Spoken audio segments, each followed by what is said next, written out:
Coffee in Tow is an interactive world news podcast, a dynamic and engaging live show that streams across multiple internet radio stations worldwide.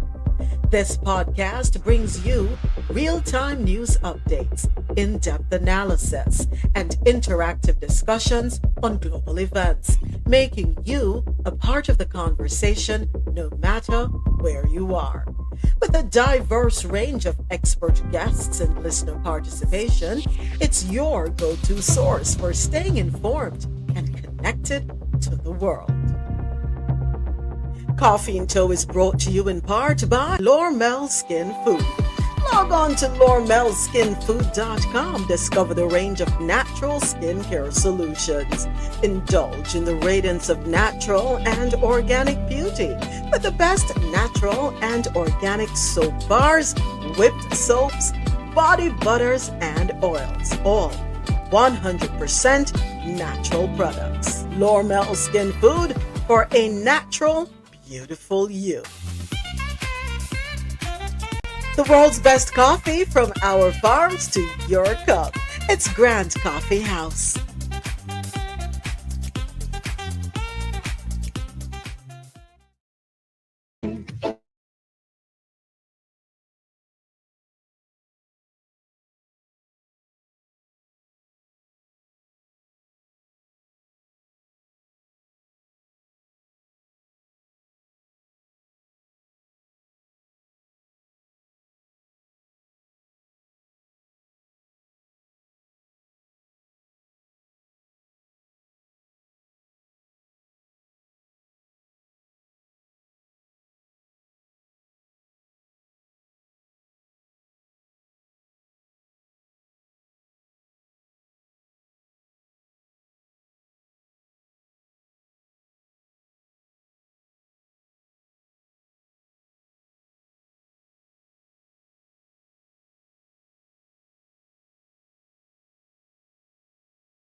All right.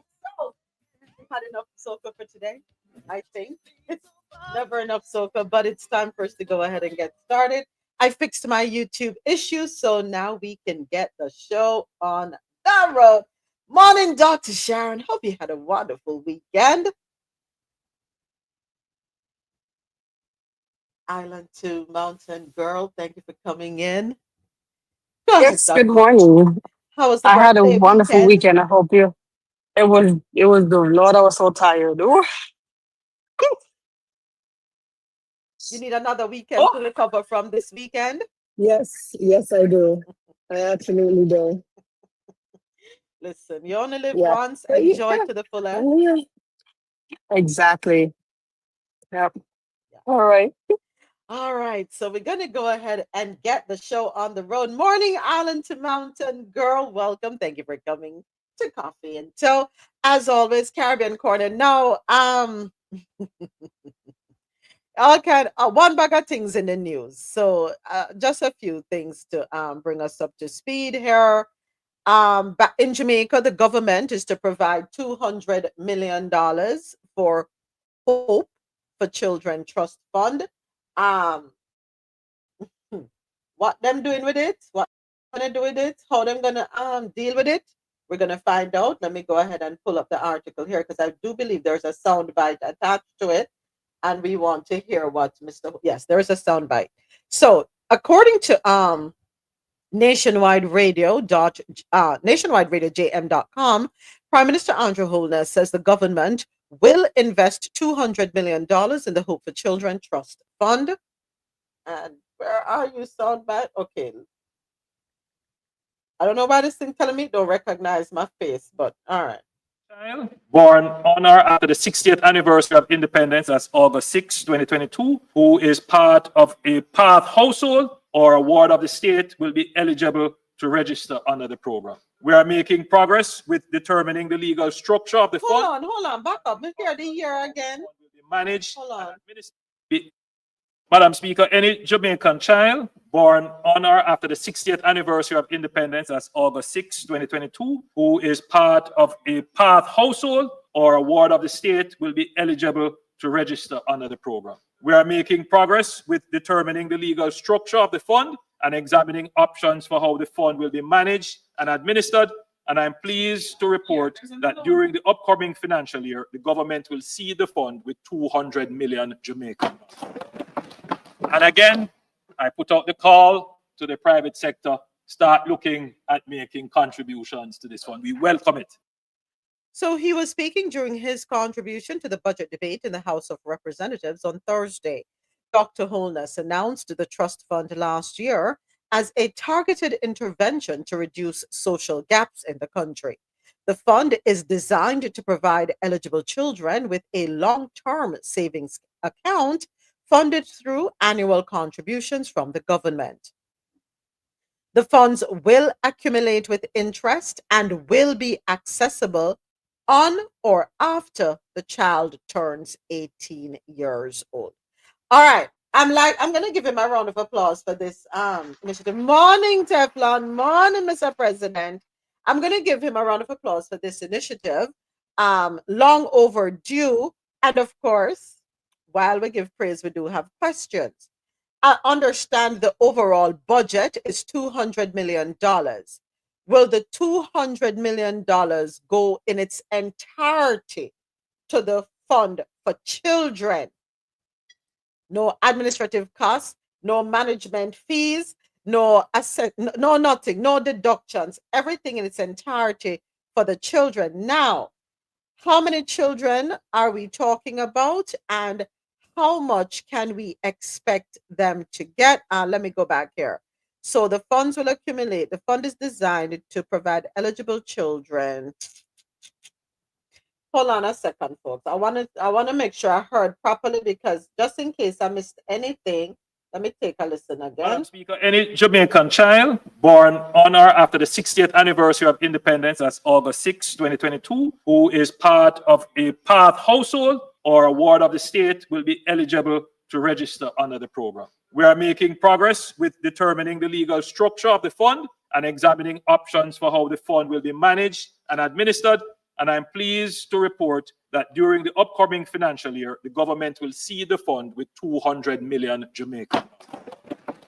And again, I put out the call to the private sector, start looking at making contributions to this fund. We welcome it.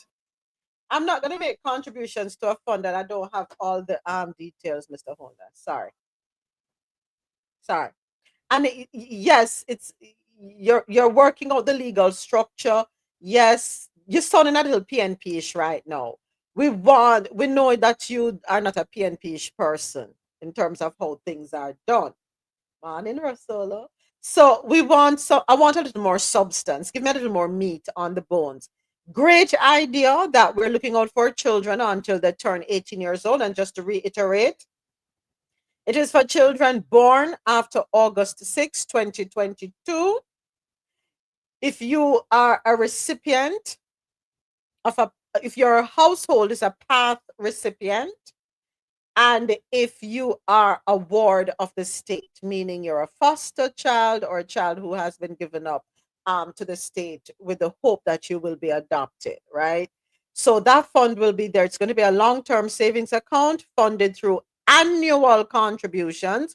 How much will be put in this account annually? We do not know. How much will each child get initially? We do not know. Now ask me no question. I'm gonna have the answer. Me no know. So me get it, so me give it, right? What I'm grateful for is the initiative. They're saying that the funds will accumulate with interest, and once a child turns 18, similar to a program that they already have in the United Kingdom. Morning, Ozzy. Similar to a program they already have in the United Kingdom, that once a child is born, and you don't have to be from a low-income household, or you don't have to be a ward of the state, you are entitled to this £80 every month. And it goes into a trust, and when the child turns 18 in the UK, they get that money. My preference here would have been, well, let me not say I can't have a preference. No, I can't have a preference. Why I can't have a preference? Because I don't know how much is going to be put into the savings account on an annual basis, meaning one time for the year. I'm not sure. So once we have the information, then I'll be able to share my thoughts a little more.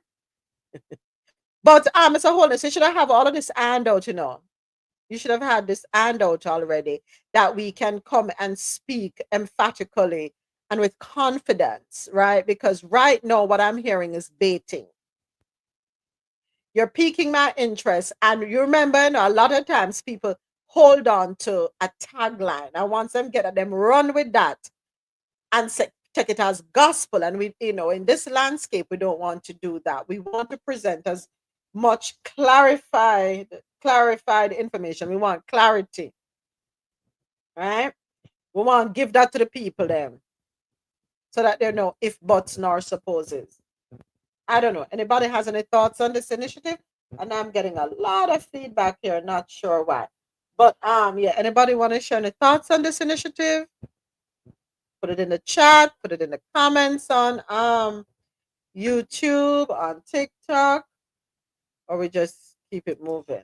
All right, so that's a welcome initiative, I'll say. What else we have going on, Jamaica? Now listen to this. There's a gentleman who apparently is in custody. I don't know why I'm laughing, but you have to laugh sometime or shake your head. So, according to Nationwide Radio JM.com, and I'm getting a lot of feedback, folks. I'm trying to see what is causing the problem. Okay. So Mario Dean is in custody. He was not released on bail because he said he did not like the police. That's the statement of a now deceased witness, which was entered into evidence in the trial of 3 JCF members implicated in Dean's 2014 beating unaliving. The statement, which was taken during the witness's deposition, was read into evidence by the registrar in the Westmoreland Circuit Court on Thursday. The case centers around the actions of Corporal Elaine Stewart, constables Juliana Clevon, and Marlon Grant. The three were allegedly on duty at the Barnett Street Police Station in St. James when Mario Dean was arrested for an illicit thing on August 3, 2014. They are all charged with unaliving, um, perverting the course of justice, and misconduct in a public office in relation to Dean's unaliving 3 days later on August 6th. Dean was viciously beaten while in the lockup. He received severe injuries to his brain, which left him in a coma. The witness was a security guard at the Barnett Street Police Station at the time of his passing. On Thursday, the witness, in his deposition statement, read into evidence by the registrar in the Westmoreland Circuit Court, said he was at work when he received a call from Dean, who had been arrested. The witness said he went and got a bail bond paper and a photograph and had them signed by a JP, a Justice of the Peace. He said upon his arrival at the police station, he saw three police personnel in the guard room. The witness said he was sent to another room at the back of the station where he saw Corporal Stewart. The witness stated that he gave her Dean's name, the bail bond document, and the photograph. According to the witness, Corporal Stewart took the items and sent another policeman whom he did not know for Dean. The deposition continued, saying when Dean arrived in the room, he looked normal. According to the witness, Corporal Stewart then said Mario Dean did not even know his address. He said Dean turned to her and indicated that the address was in the guard room book. According to the witness, Dean then said he did not like the police. The witness said this statement seemingly displeased Corporal Stewart because she then returned to him the documents he had earlier handed to her for Dean's release. He said Corporal Stewart then told him to come back at 5. He said on his return to the station at about 3 p.m., he again saw Corporal Stewart, who then told him that Dean was beaten by prisoners. The man said an inspector later came and spoke to him, after which he left for the Freeport police station. But according to his statement, nothing happened. All right, hold on a second. So, me not understand. We live in a world where you have to like everybody. You can respect people, but you don't have to like everything they do or they say. Now, it is common knowledge that it is widely known that many people are not fond of the police. And this is not just in Jamaica, it's everywhere. And we know why. But let's stick to Jamaica. So because he said him don't like the police, deny him bail,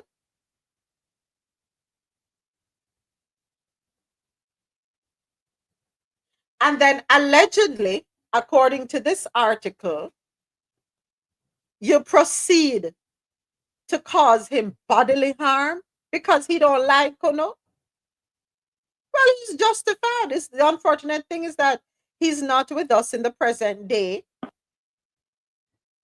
Morning, Morning, Mr. President. On the rest of the article. But if it is true that you're denied your right as a citizen or member of society because you don't like the police, that's serious, because that's your constitutional right. Your constitutional right is not, or the women fancy of whether the police like you or you like the police. That's irrelevant. Who you like is your business. But you have a constitutional right and they should treat you as such. Mm-hmm. They don't have to like you. That is in itself is troubling. But Mr. President, that seems to be the trending thing, because I don't like you, you seek to do me harm. You not like me want to do you harm. Isn't that what's happening right now in the landscape here? If you said that, okay, you don't go out of your way to help them, over and above your job. I understand that. But at minimum, you ought to do what is required of your job, because everybody deserves to be treated as such. In our workplace as professionals, there's a lot of people we don't like, but we have to work with them within the constraints of what our duty is. Whether you like them or not, who cares? And if you go to work, you're doing a job. You're not going there to like people. This is not no social at the bar that I don't drink with you because I don't like you. Me not understand. And this is where we talk about the abuse of power. This is a prime example of it. Number one, he's outnumbered. This is inhumane behavior. We had looked up the difference between no,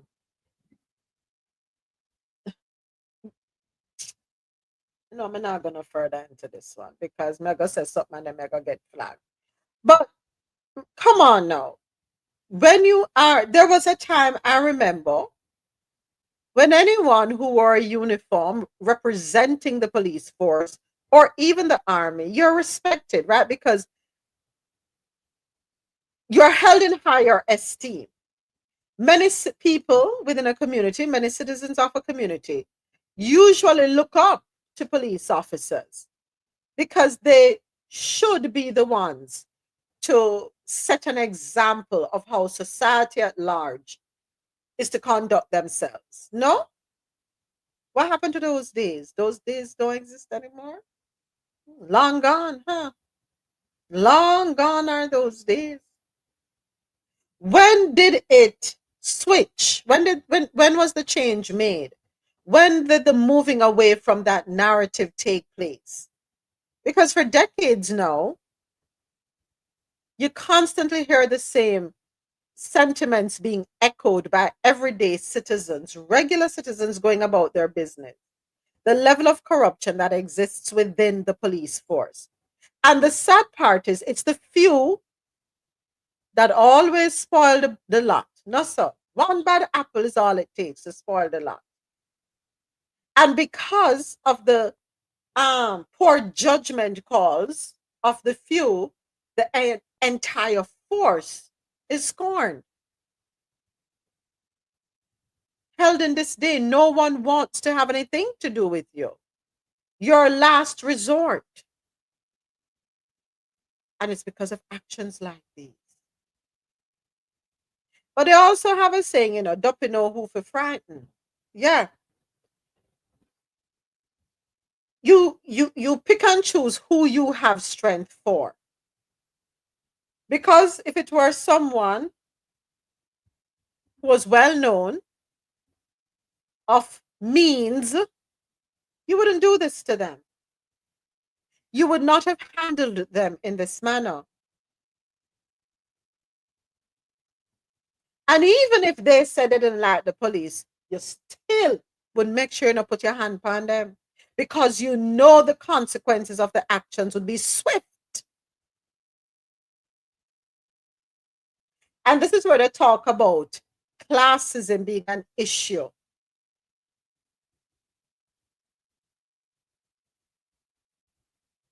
He who hath the money has the power. Mm-hmm. If this young man were from an upstanding family, a family, the upper echelon of society, I know what an angle him say, he would be in the land of the living today. But we tend to treat those of little with scant regard as though they have no value and as though they have no place in society. And we need to check ourselves. We need to check ourselves, look within and see if we're guilty of such behavior and fix it. Fix it. Well, let us see how this plays out in the courts and what happens.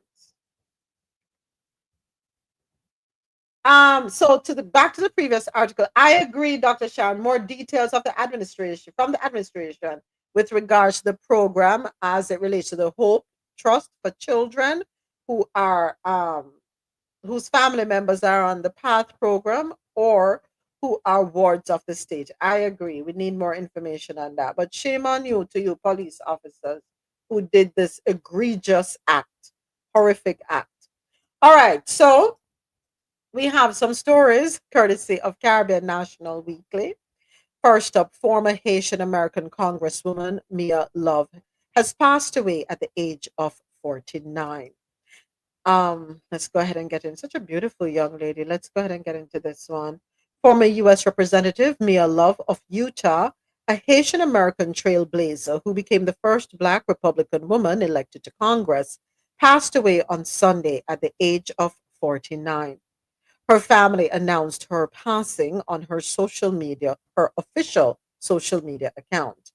Love family, with grateful hearts filled to overflowing for the profound influence of Mia on our lives. We want you to know that she passed away peacefully today. She was in her home, surrounded by family, in the midst of a celebration of her life and an avalanche of happy memories. Mia quietly slipped the bands of mortality and, as her words and vision always did, soared heavenward. We're thankful for the many good wishes, prayers, and condolences. We are taking some time as a family and we will provide information about funeral services and a public celebration of her life to come. She had been battling brain cancer for 3 years and was undergoing immunotherapy as part of a clinical trial at Duke University's Brain Tumor Center. Earlier this month, her daughter revealed that she was no longer responding to treatment.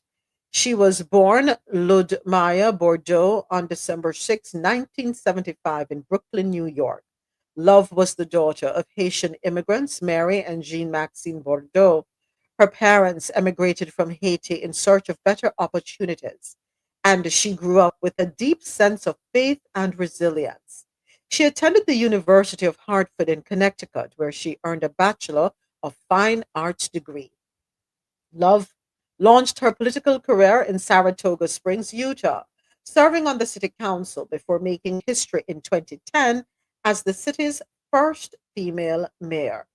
Her leadership at the local level led to a successful bid for Congress in 2014 when she won Utah's 4th congressional district.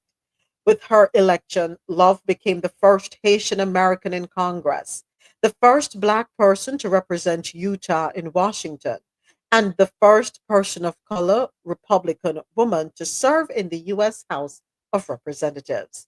During her tenure, she championed fiscal responsibility, limited government, and conservative values, while also at times breaking with party leadership, including publicly criticizing then President Donald Trump's rhetoric on race and immigration.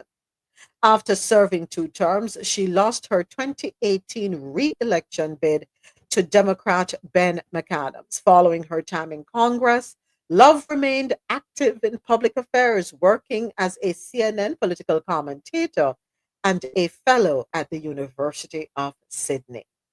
In 2022, Love was diagnosed with glioblastoma, sorry, transpose my letters there, glioblastoma, which is an aggressive and often fatal form of brain cancer.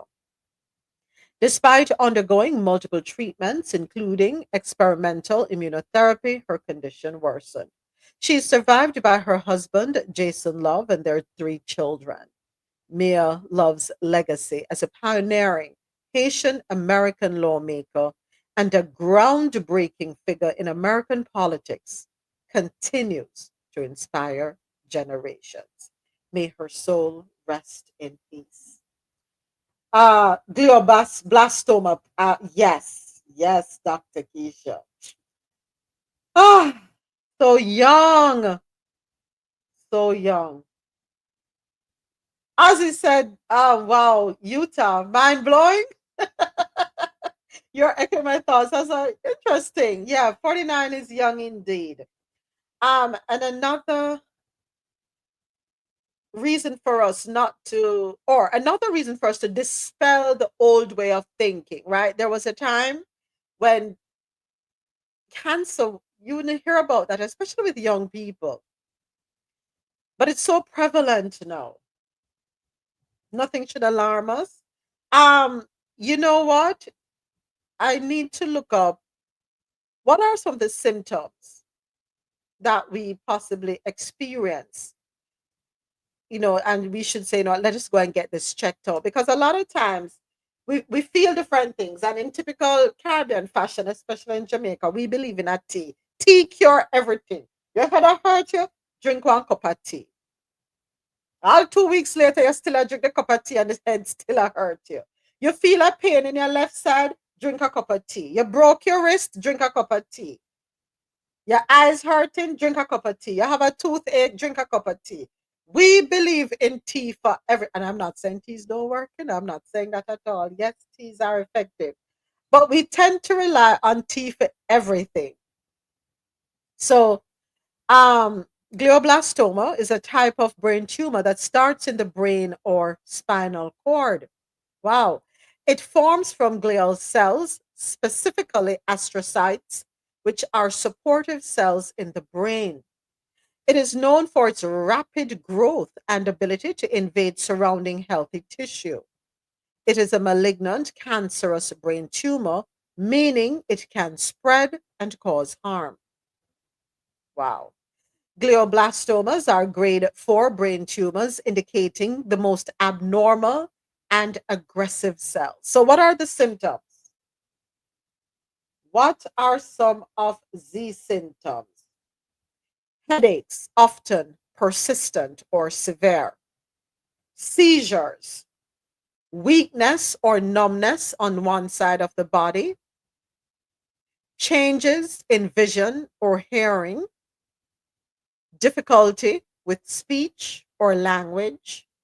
Cognitive changes such as confusion or memory loss, nausea and vomiting, personality or mood changes.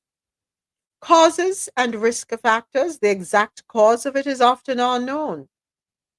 Like all cancers, glioblastoma is thought to be caused by DNA mutations that lead to uncontrolled cell growth. Some potential risk factors include genetic disorders such as neurofibromatosis, previous radiation therapy, treatment. Treatment for glioblastoma typically involves a combination of approaches. Surgery to remove as much of the tumor as possible. Radiation therapy to get rid of the remaining cancer cells. Chemotherapy to further reduce the risk of recurrence. And there are other treatments, innovative treatments such as tumor treating fields, TT fields, and immunotherapy are being explored. So, what is the prognosis? Glioblastoma is a serious and aggressive cancer with a relatively poor prognosis. Wow. The 5-year survival rate for GBM patients is around 7%. The average length of survival is estimated to be around 12 to 18 months. While the prognosis is grim, some individuals can live longer than expected, and there are ongoing efforts to improve treatment outcomes and survival rates. Okay, so Dr. Keisha said in the chat, there is a spectrum of tumors from these type of cells, and glioblastoma, is the highest grade. Oh, wow. Wow, wow, wow. Um, so young. But will we continue to see more research being done? Because what's stuck out for me in this article, causes and risk factors. Like all cancers, glioblastoma is thought to be caused by DNA mutations. Remember those rats at the university, the mice at the university that are being used to study DNA mutations? You remember those? Okay. That we were told how many millions, what, $8 million being given to them to turn the rats to a different gender, which was not the case. It was to make the rat, it's transgenic, GENIC, look it up. So do we move forward now? Because something like this, we need more studies done. We need more research. Go ahead, Dr. Sharon. So how are we gonna have or continue to do more research when he is pulling back funding from the research institutions such as the NIH, where big institutions have to cancel their PhD programs, have to cancel their PhD students because of the decrease in funding or basically taking away the funding. So how are we going to continue to advance in cancer research and research for other diseases on a whole? We've just taken several steps back. So that, this is the problem. Yeah. Right? And we've been using transgenic mice for research for a very long time. Right? So really with transgenic mice, they put a gene in the mice and see how like a disease or condition is expressed. That's really the cost of their research with transgenic mice. And we know cancers are caused by a mutation in the DNA. But without research dollars, we are taking several steps back. Because what people what the general public doesn't understand, sometimes it takes years and years of research for them to make even just a tiny bit of advancement, right? So how do we know about drugs and what drugs help or work with different cancers, right? Especially, let's say in the case of breast cancer, how do we know? Should we say medicines, Dr. Sharon? Because you know them super sensitive over here, so. Well, yes, it's. Oh Lord, you're right about that. Science and medicine, right? So we're really taking many steps backwards in advancement population, even just general medicine and research, and particularly even cancer research. And Dr. Tiki said these tumors are not that common either. Yes, they're not that common. So we really have to use every opportunity that we can to study them to help. Absolutely. This is crazy, but here we are. Yeah, here we are. Anyway. Thank you, Dr. Sharon. Go ahead, Dr. Keisha. Morning. Hi, good morning.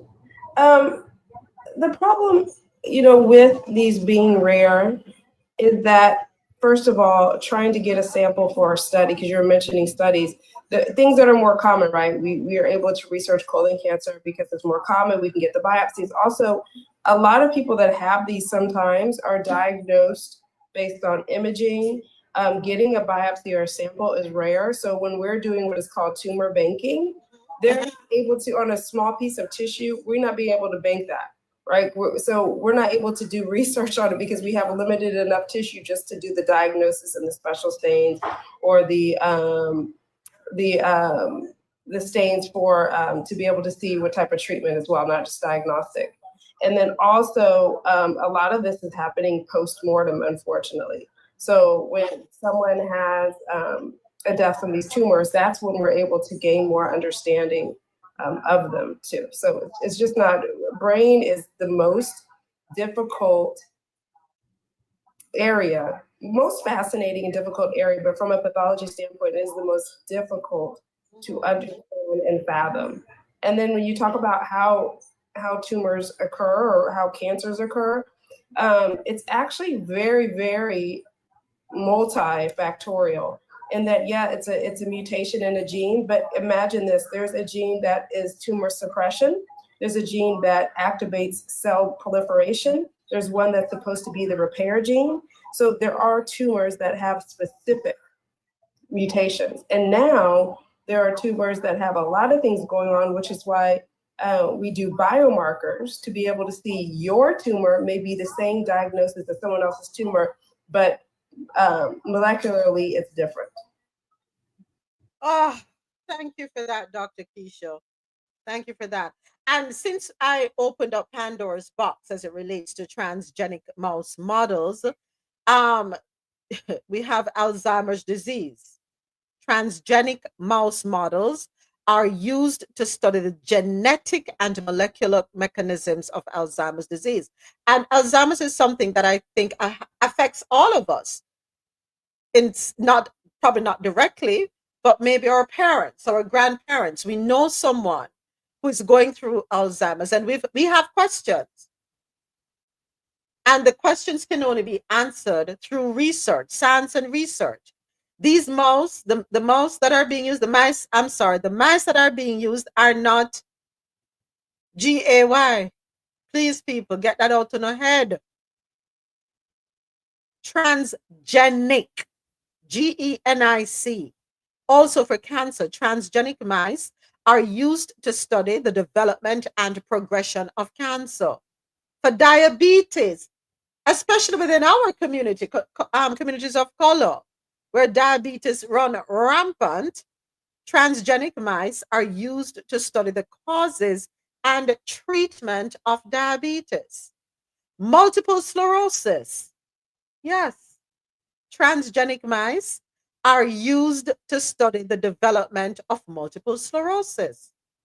And SARS-CoV-2, transgenic mice expressing the human ACE2 receptor, are used to study the pathogenicity of SARS-CoV-2.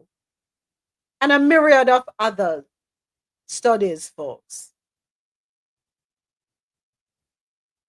Who do we impress upon the importance of seeing to it that these various organizations are funded? Because this funding for the research affects humanity, our existence, our very existence. Without research, we won't know how to combat certain diseases.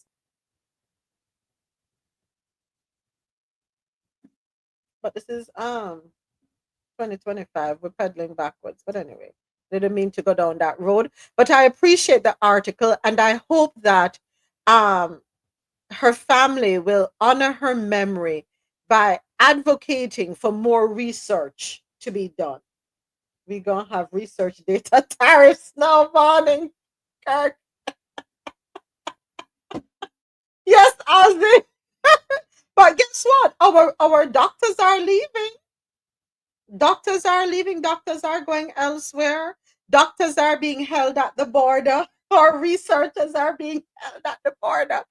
And when their device is checked because something is in there that they're not in alignment with their agenda, they are refused entry to the country. And at the end of the day, we don't have all the answers here in the US. It's a global effort. But didn't we step away from the WHO? Yes or no? I can't remember. If I'm not mistaken, yes, we did. Okay. Yeah, we did. We stepped away from. We're still, actually, I was just reading, we stepped quote away, but we still are having ties. There hasn't been a break yet as of last week. Okay. My understanding is it's going to be a gradual break, and some of it may extend over 3 years, is what I had read.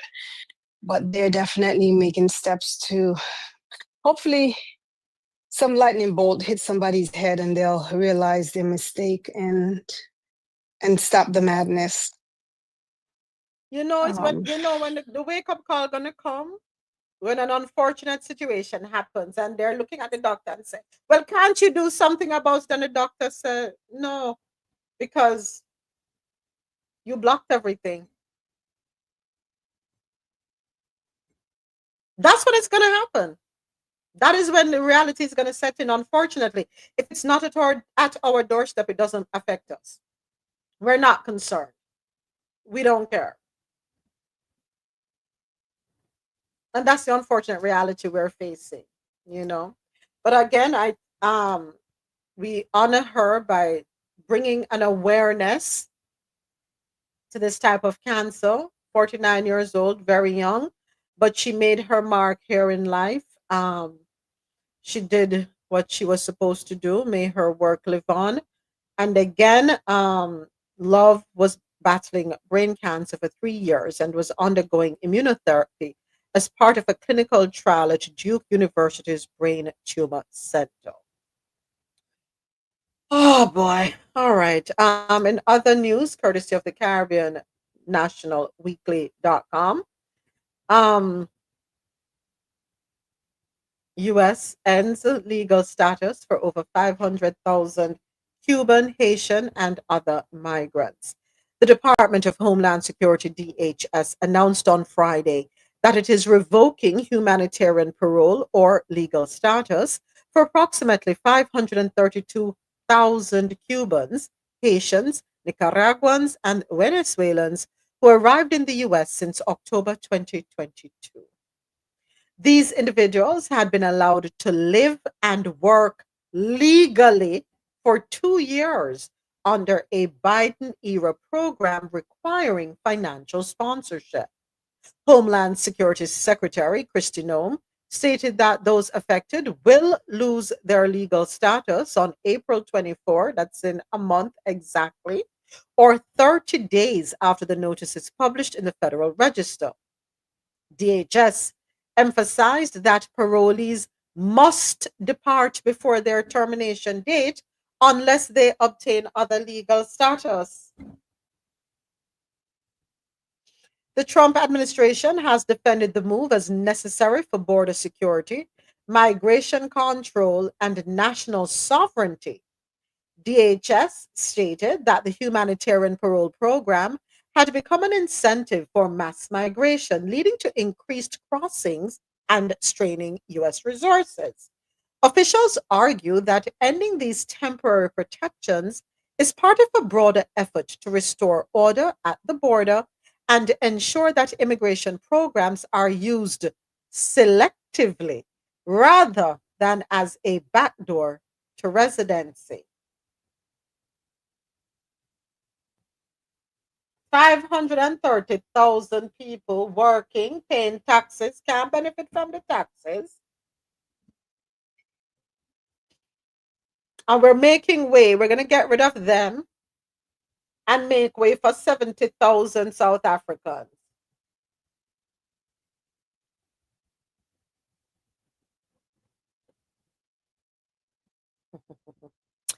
But everything I need to know is in the last sentence I read. Officials argue that these temporary protections is part of a broader effort to restore order at the border and ensure that immigration programs are used selectively. Did they do a deep dive into the 530,000 people, the areas that they are working in? When we remove these 530,000 people, do we have 530,000 people to put in place to carry on?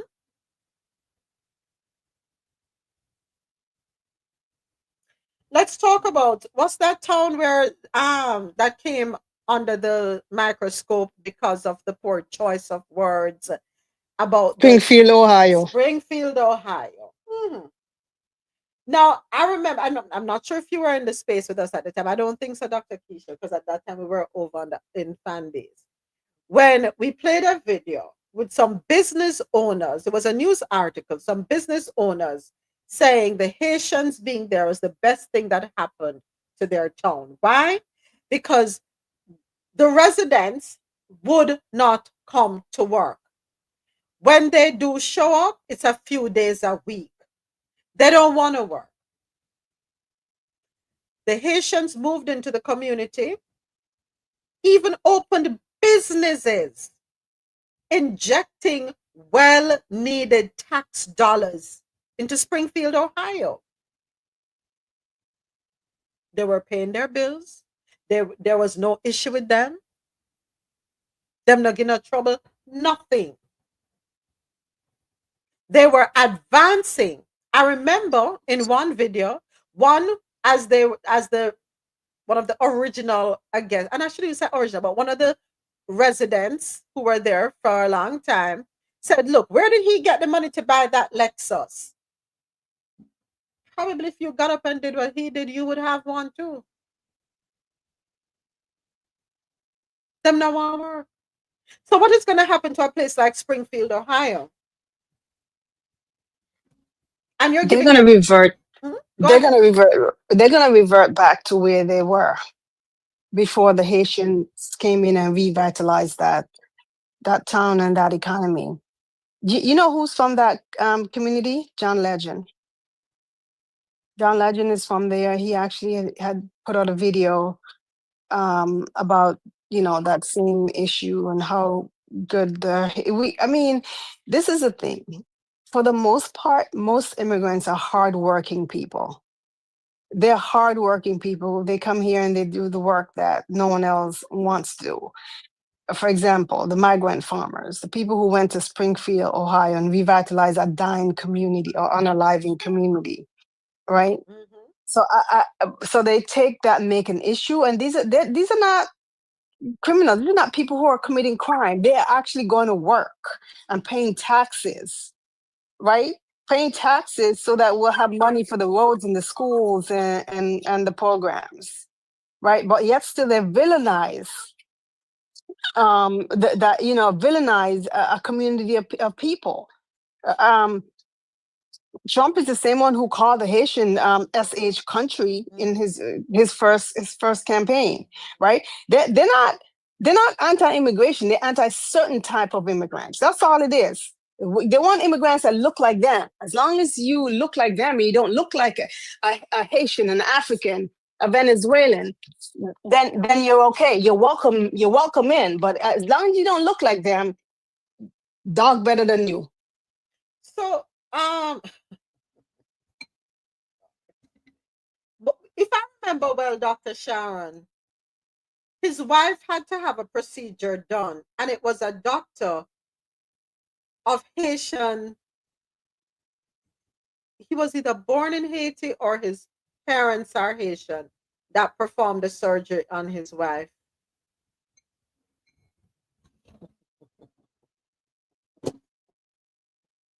Oh, how ironic, huh? Yeah. Oh, how ironic. Oh, how ironic. So we have a question, Dr. Sharon, for you or for Dr. Keisha. We have a question on YouTube, and the question is, can any of the doctors in the room confirm or deny whether WHO wants to take charge of the US health system?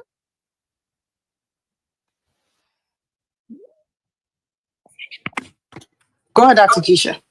I mean, what kind, I would question what the intent of that is, and what do they mean by take charge of? Nobody can take charge of another country's healthcare system.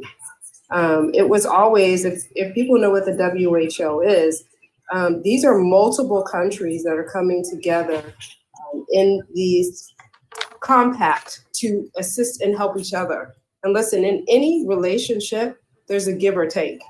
And I truly believe that through giving and through being able to help in a service, whatever that is monetarily and people, you're going to learn from it. And the United States has benefited from the WHO. We get access to, and I don't think people think we have the best healthcare system or best doctors. And we have some good doctors because we don't. And so we actually get access to information, or during C-19, information about sequencing of the virus before anyone else would. So it literally is like being part of a sorority or fraternity for those that are, but one that's academic and health related. Yeah. Thank you for that response, Dr. Keisha. We're better off being a part of the WHO. We're better off, in essence. We stand to gain, right? Strengthen numbers, strengthen unity, and we can address issues, because things can become global issues, as we experience with the C-19, right? He's saying he asked the question because it was an issue online after C-19. Oh boy. Let us hope that some doctors, some board of scientists, researchers will appeal the stance and make a strong argument, because after all, science is needed. Um, oh Lord. Hopefully, AT, that they can appeal to the powers that be and say, hey, listen, making this step is going against the wellness, the overall wellness of our country, our people. You know, everything can't be solved with bleach and light. What can I say? All right. Or with tea.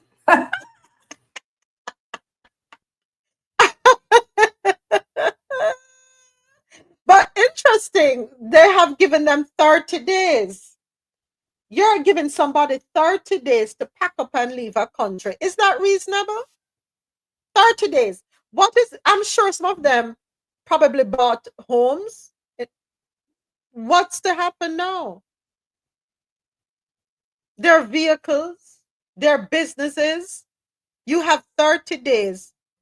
Even though you were here legally, you have 30 days to get out of the country unless you obtain another legal status. Now, for those folks who came here under the TPS program, I'm not an immigration attorney, nor do I have knowledge about the immigration status and how it works. Sorry. What is another legal status that someone on TPS can attain? If a family of four, mother, father, two children, come here on TPS, they don't have anybody to file for them. What happens? They don't have any choice but to go back.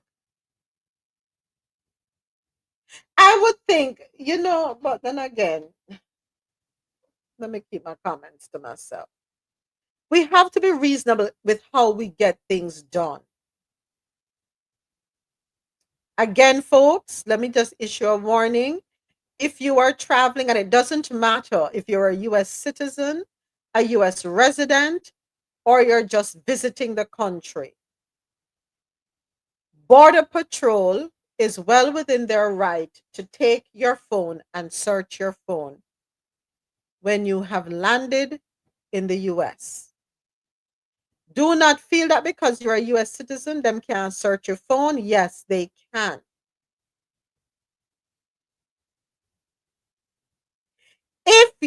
If you refuse, they can take your device from you.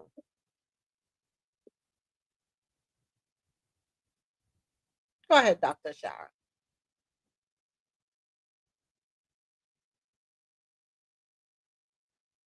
Your mic open, Dr. Sharon. Not hearing. I don't know if you're talking. Not hearing you.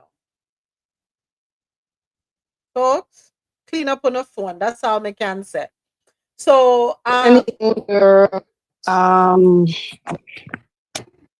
ahead, Dr. Keisha. It's her. She has a red bar. Sharon, you have a red. Okay. Yeah. Okay. Yeah, she does. So probably the connection isn't good. Folks, clean up your phones. People are recommending strongly that if you have an alternative phone, you travel with that and leave your normal phone at home. Keep the phone that you're traveling with as basic as possible in terms of get rid of all your social media platforms if whatever phone you're traveling with. Now, what I want to know is if I delete an app from my phone because I'm traveling and I get back to the US, when I reinstall the app, does everything come back because I have not lost I still have my login and stuff? That's what I want to know. So let us say I get rid of TikTok when I'm coming back. How does that work? You have to, is it in the cloud? So what I do is you click on that app and you're just offloading it, right? And yes, it'll still be there in the cloud because I have quite a few apps I do that with. It's sad that this is what we have to do. We can't techno check. People, So somebody come up with an app where you can hide all of these for this. I bet you. yeah. Somebody come up with an app that can hide all these for the TSA.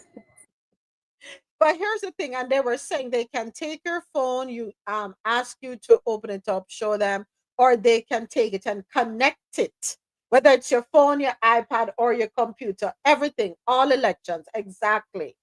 They can take your devices and connect them to a machine. We don't know what the machine are gonna do, if they're gonna put something on your phone for what your monitor you, or if they're just gonna download all your information. Can so all them racy pictures wanna have it on a phone?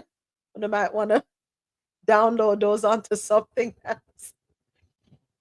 But you have to protect yourselves as best as you can, because right now we don't know what is, oops, don't judge us. Not judging, not judging. Right now we don't know what is good versus bad. How will it be received? Someone might share a meme with you. They're gonna do take it off on the phone. Take it off on the phone. Protect yourselves, protect your freedom, whatever freedom you have left. And I'm getting a lot of feedback, so please, I apologize. Protect your freedom. Whatever little freedom we have left, let us protect it as best as we can. Let them say, when you're in Rome, do as the Romans do. It's just the landscape we have to navigate, folks. Let us not call any how is that freedom? You're right, I get it. Let us not cause any unnecessary drama in our lives, because and as I'm saying that, something came to my mind this morning. Because you're hearing news articles, or you're reading news articles, and you're hearing videos, watching videos where people are saying ICE is showing up and they're not showing any warrants, they're in plain clothing, they don't answer questions, they remove persons, they don't hear from persons when they try to track their loved ones. The response that they're getting is that they don't know anything, they're not seeing this, no information forthcoming. So something came to my mind. Do we have people out there, actors out there, pretending to be ICE and wreaking havoc in communities, in people's lives? And what ICE needs to do is issue a statement saying, this is what you can expect if we show up. This is what the procedure is if we show up. Be careful with the bad actors, because I have a feeling, Ozzy, that people will take advantage of this opportunity to do harm to people.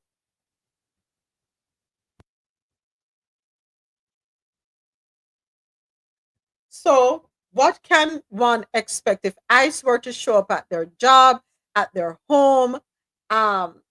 Do they have to show a warrant? Do they have to identify themselves? Do they wear badges with numbers? Whatever, I don't know. But we need safety for our folks throughout the community. And I think the reason that came to my mind is the twins, the case of the twins. You heard what happened to the twins in Georgia?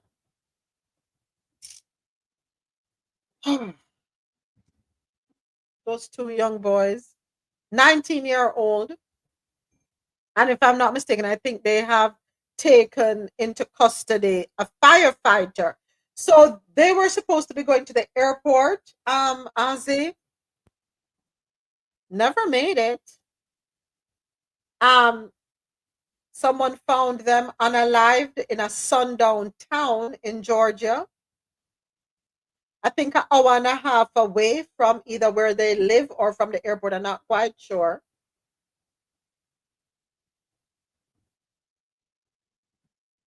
Yeah. They have taken into custody a firefighter. I think he's 42 years old. Which, no, we have to really think about our safety and our security, and the safety and security of everyone else. Ah, boy. But anyway, back to the article. U.S. ends legal status for over 500,000 Cuban, Haitian, and other migrants. Let me jump on Instagram here and see what I just got. Um, I don't know. It's you're trying your best to put a smile on your face. You're trying your best to be happy, and I saw that one, Dr. Keisha, and I was cracking up when I saw it. We'll talk about it later on in the show. I was cracking up when I saw that one. Y'all stick around if you want to know what we're talking about. So, um, I'm sorry, folks. You never see flames without. You never see the clouds without the flames. Antigua and Barbuda Prime Minister says U.S. tariffs on Chinese-built ships will impact the economy. This article, courtesy of CaribbeanNationalWeekly.com, Antigua's Prime Minister Gaston Brown has voiced concerns over the potential economic fallout from a proposed United States levy on Chinese-built ships operating in U.S. ports. The measure, introduced by the United States Trade Representative, would impose fines of up to US $1.5 million on China-made vessels or fleets that include Chinese manufactured ships. Speaking on his weekly radio program over the weekend, Brown revealed that his administration has been discussing the matter in cabinet meetings for several weeks, fearing a significant economic impact on the Twin Island nation. So, okay, I need to get an understanding of this because this just don't make no sense. An analysis has been done, and we have been advised that shipping a container could increase by about 3 to 4,000 US dollars. If that happens, we're looking at an increase in prices of between 8 and 10%, which would be extremely inflationary, especially given the current elevated inflation rate of approximately 4.5%. The issue has also garnered attention at the regional level. Ghanai's President Irfan Ali noted that CARICOM leaders discussed the matter during a recent emergency virtual meeting with a regional private sector organization.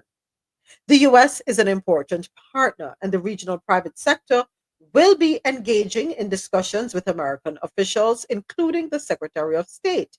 Additionally, CARICOM's chair will seek a meeting with the White House to discuss these challenges and foster better understanding between the parties. So, Brown warned that the proposed levy could have a devastating effect on Antigua and Barbuda's economy and consumers.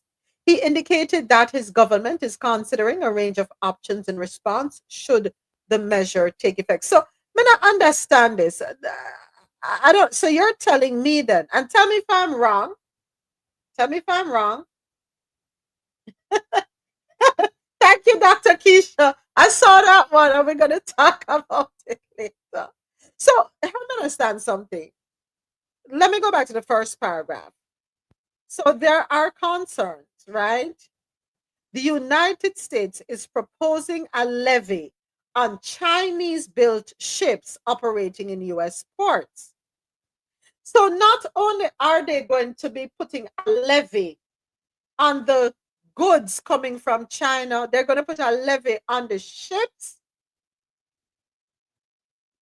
Huh? And the fines could be up to $1.5 million on China made vessels or fleets that include Chinese manufactured ships. But so hold on, Mr. Brown, what I'm trying to understand here that you're saying is that if a Chinese manufactured ship brings goods to your shores, there's going to be an assessment, a fine. So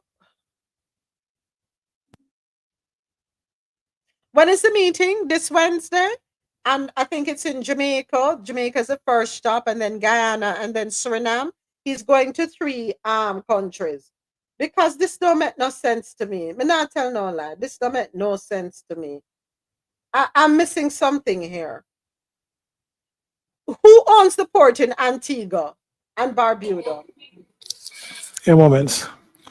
Yeah, it doesn't necessarily have to be Chinese owned, it's Chinese made. So you could have somebody that bought a Chinese made ship that is not a Chinese because it's manufactured in China that could suffer the same tax and stuff like that.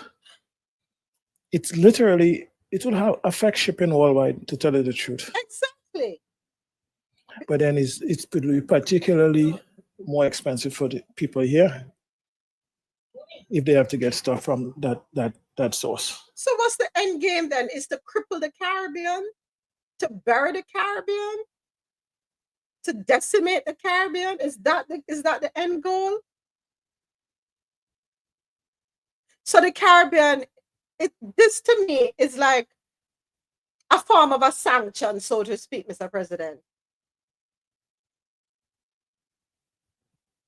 This doesn't make no sense.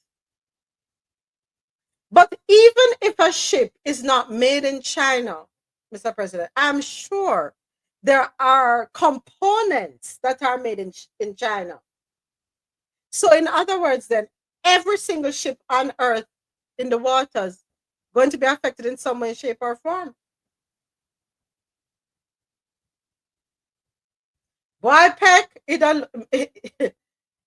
But it's not only their economy in OPEC, it's the Caribbean as well.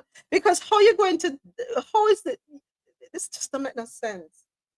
This just don't make no sense. Do we have any well-thinking folks in Washington that can make sense of this madness and explain to me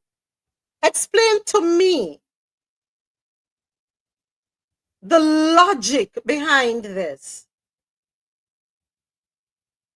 So if we hate China that much, if we have such disdain for China, can we then pay off what is owed to China and then just sever ties with China?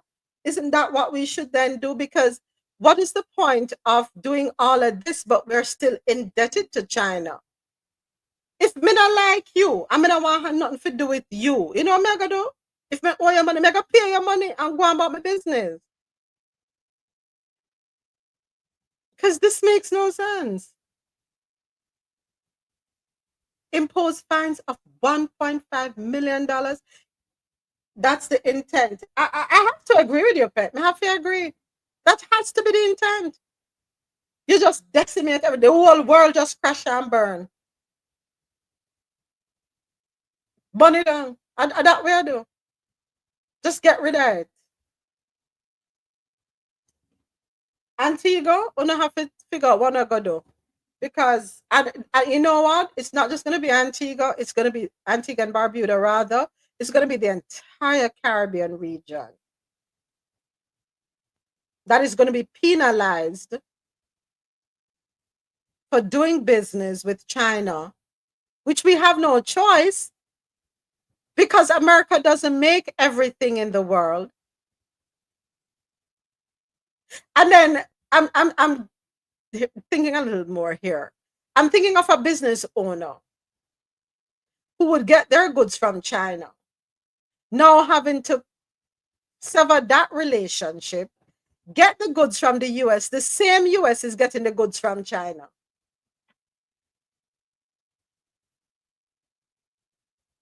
Make that make sense? So I must buy them from you. You get them from China. You put your how much tariff markup on it because of the tariffs. No, you're really out for it. Caribbean people, the Caribbean leaders, I hope you all are really paying attention, and I hope you're putting together your arguments as a going as a united front to the meeting on Wednesday.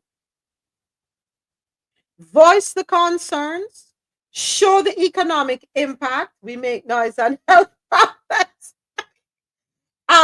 We have to put our arguments together.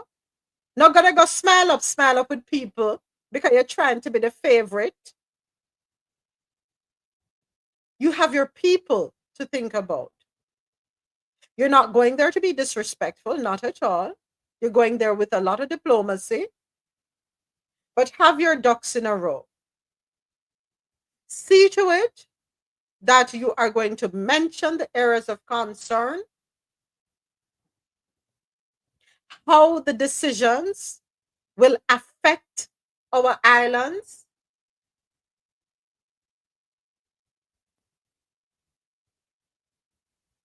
how it will affect our people, and do not be quick to fold. You back and forth, right? Back and forth. Don't be the first to speak.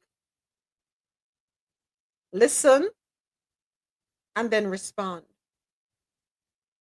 Be articulate, be emphatic. You have to move as a unit, Caribbean.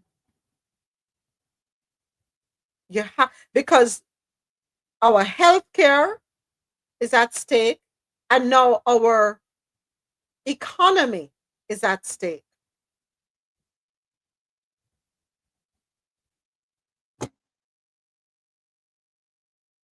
Oh boy. Wednesday it is. I wish I could be in that room to hear how that conversation go. Because if then go on with them foolishness, you feel like you'd have just slap one of them and say, get it together. JetBlue and Spirit are considering resuming flights to Cap Haitian in Haiti. So anyone, remember they had stopped flights?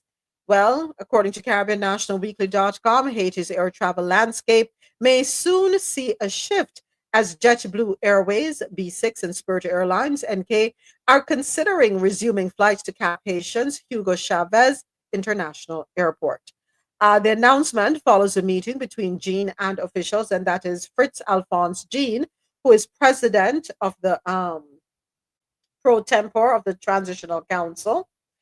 Yep, so the announcement follows a meeting between Jean and officials from Haiti's National Civil Aviation Service and the National Airports Authority regarding the reopening of Port-au-Prince's Toussaint Louverture International Airport, which has been closed since November 2024. Despite the discussions, neither JetBlue nor Spirit has publicly confirmed a timeline for resuming service to Haiti's northern hub. Earlier this month, JetBlue Airways announced it would be extending its suspension of flights to Haiti's Toussaint Louverture in Port-au-Prince until at least June 11. Just a reminder, the United States also extended its ban on flights to Port-au-Prince until at least September 8th. So right now, one-way airfares are ranging between $530 to $730. That's what they are right now, folks. We're hoping that with the potential return of JetBlue and Spirit, that could introduce some competition and help to lower ticket prices. Lord. Ay, ay, ay. Not nothing about why am I saying thing? I thought Jamaica not much better. Oh, but that's one way. Oops. What are round trip tickets to Jamaica right now? Let me not talk about that too quick. And like how Carnival coming up in Jamaica next month. If you're planning to go, get your tickets from now. Jamaica is hotspot. Jamaica is a dolly. So you know how it go with the dolly thing. You have to have your money turn up. Head on over to Jamaica during this time of the year. All right. I'm sorry, let me behave myself. But that's good news for Haiti. By the way, in other news, Jamaica's opposition leader, Mark Golding, says he has renounced his UK citizenship. I wouldn't have, but I get it if you want to. Oh, I wouldn't have done that yet, you know, Mr. Golding, because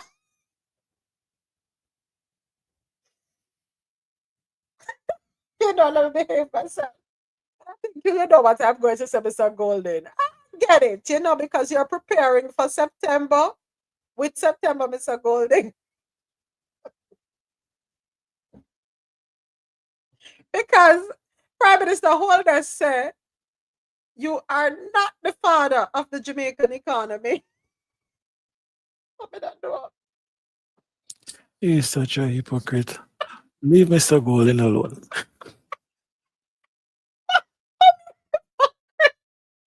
I think I'm hypocrite. So there comes a time where I have to just start the truth when the people them love, Mr. President. There comes a time when we just have to call a spade a spade. Am I right or am I? But he gonna win the opposition leadership again.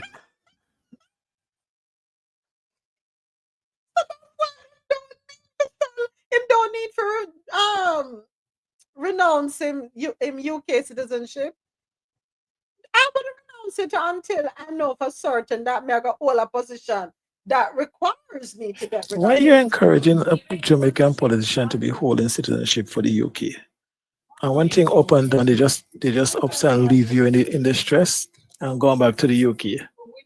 Because we're still a part of the Commonwealth. Oh, by the way, say King Charles said the US will come to the Commonwealth. Did y'all see that one? King Charles is saying y'all may want to consider coming to the Commonwealth. And people are like, oh, hell no. But right now, we will take the Commonwealth over what's going on. Is that a bad move, Mr. President? If the US were to get up and say, you know what, we'll go back to the Commonwealth, the very Commonwealth y'all fought to get away from, probably is the best thing. How Oh, no. how that would work? The US right now operates like a rogue state. I don't know how that would work. We'd get free healthcare, free education, would have improved lives. Right now, too much fire is burning here. You have to out them first. Literally and figuratively speaking. Literally and figuratively. Because we have one some miles south of us here in Florida, which is giving them a hard time. Burning right before you get to the Keys. It's thousands, it's hundreds or thousands of acres burning. Every day I get an alert on my phone. Them call it fire weather alert. That goes against the very foundation of the US. But then again, we haven't been respecting that. I mean, it's probably not a bad idea. Let me be real for a second. It's probably not a bad idea. What was the purpose of moving away from the Commonwealth in the first place? I mean, the Cayman Islands is doing just fine. British Virgin Islands doing just fine. What other countries we have doing just fine that are a part of the Commonwealth? I mean, right now, with what's going on, it might be the best thing to save this country, to get us back on track. Or was he jesting? Was he making fun of us over here when he said that? I don't know. Don't know. What can I say? By the way, down in Trinidad and Tobago, the Prime Minister promises the new ministry. Promises a new ministry to boost efficiency. Hold on a second. Everything the US do, the Caribbean Islands have to do it. Efficiency is the word of the day. You're not going to have an own Doge down there too. In the Bahamas, they have signed LNG terminal agreement to lower energy costs. The US is requesting data from the St. Vincent government on Cuban medical missions. They want to see the fine print. Also in Haiti, there have been reports of new cholera cases nearly 15 years after the deadly outbreak. So those are the other trending stories in the Caribbean. Oh boy. WSVN, where are you, my friend? Come talk to me. Let's see what's going on in the US and around the world. Indonesian fishermen sue Bumblebee and say the canned tuna giant knew of abuse in its supply chain.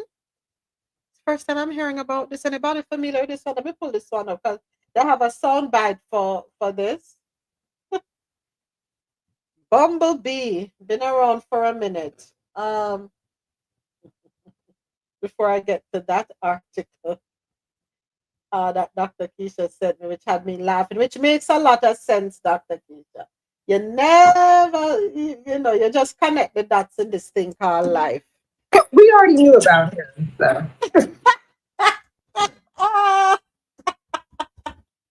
Because when his mother died, weren't some very.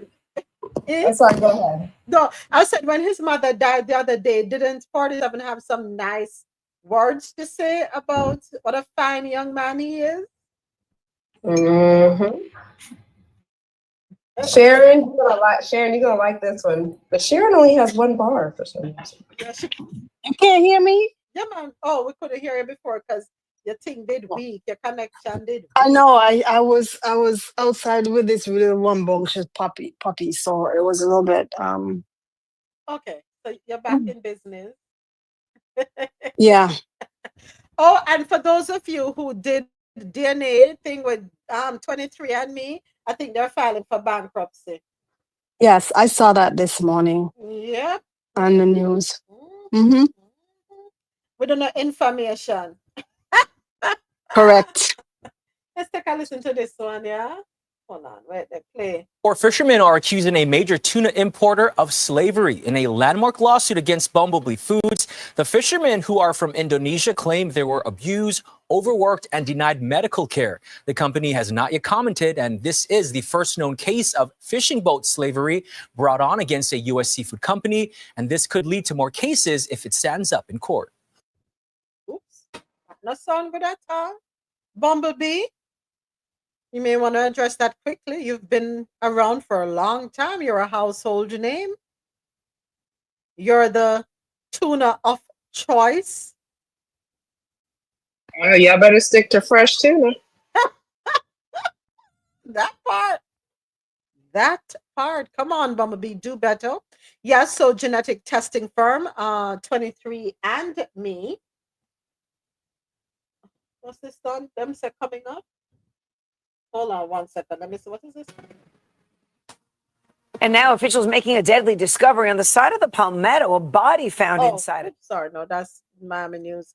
So genetic testing firm, 23. Moyes, before you go on to the genetic one, most of these big companies, they either support or knowingly pretend they don't know that their supply chain has serious abuse problems. Child labor is one of it, and all the other stuff. Most of the industries, most of these global companies in them, they don't care because they make a lot of profit, and the more the abuse go on, the more profit they make.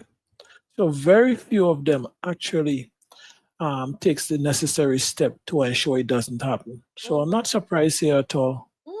And just on the DNA testing, what I'm on.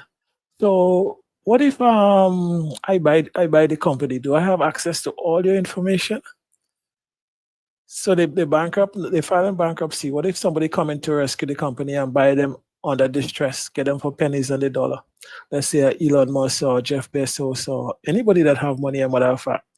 Does that mean that all the data that is in there, they now have access to it? And what would be your right and your claim in that situation? Is there enough protection for the customers or users of 23andMe to ensure that their data do not use in ways they don't want it? That's some questions we have to ask. Ayil. Good questions. Let's take a listen to the article. We have a sound bite for it, Mr. President. Let's take a listen. Genetic testing firm 23andMe has filed for bankruptcy. After years of struggling, the company just couldn't convert one-time buyers into subscribers. Last year, it cut 40% of its workforce as part of a restructuring plan, but the firm, which went public in 2021, never made a profit. All right, I'm going to stop right there. I know I'm going to stop right there. Deals of the year. There was never going to be the possibility of having a subscription plan work with 23andMe. Exactly, my thing. After your friend asked history, what are you subscribing to? Okay, so this right here, Mr. President, was a part of the plan all along. Get people's DNA information, and then we have it to do what we want with it, and we file bankruptcy. Or not take people for idiot. Go ahead, Dr. Sharon. So Okay, so because once you've done your genetic once, unless your genetics don't change, so how did they think that that was going to work? Exactly. I'm going to subscribe and do my genetic testing again for what? Right, no one can do it for TikTok. But them put them on TikTok where them tell you. I do know the genetic community laughs at 23andMe. Like, this is not what we use for diagnostic purposes. Like, Mm-hmm. you guys are using this, and to be honest, I'm not going to say anything, but we don't use it. However, because I'm also a true crime buff, I am on the fence of I appreciate these places because let me tell you the number of unsolved crimes through genetic genealogy and other things, they've gained this information and used it to be able to solve crimes of people that need to be in jail. So I actually appreciate these places. Ooh, okay. So one of, I've always been on the fence about 23andMe. What's the other one? Ancestry.com. Mm-hmm. And kept saying I was going to do my genetics, but just never got around to doing it.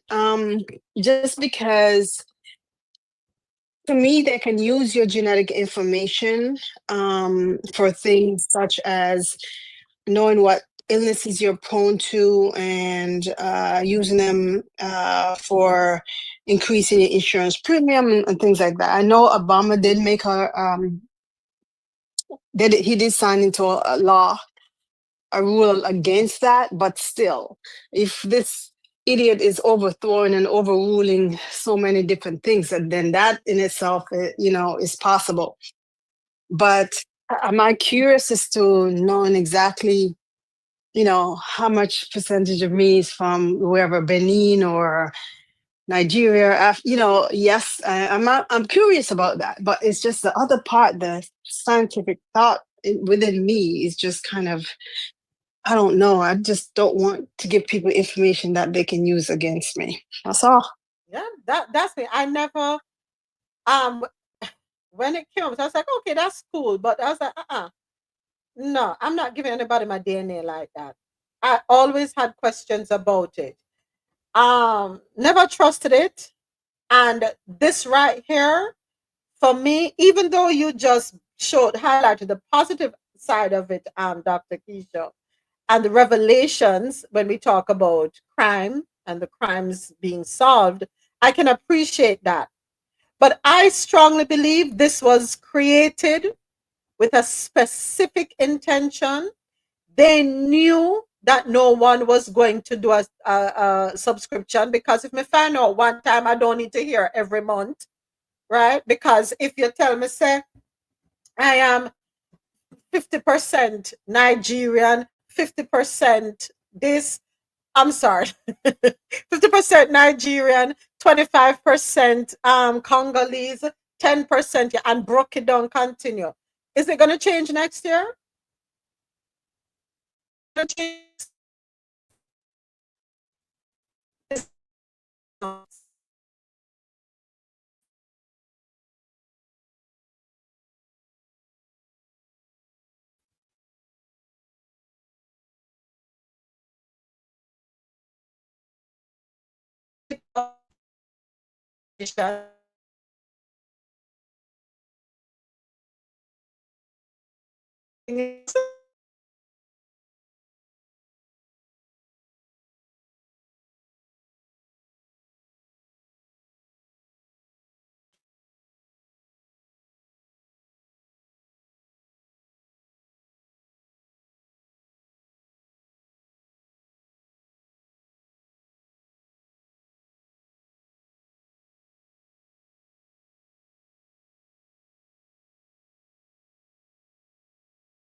and poke holes basically in those reporting. So we do that every week, myself and Milton Alimadi. We do that every week, 12 p.m. Eastern Standard Time.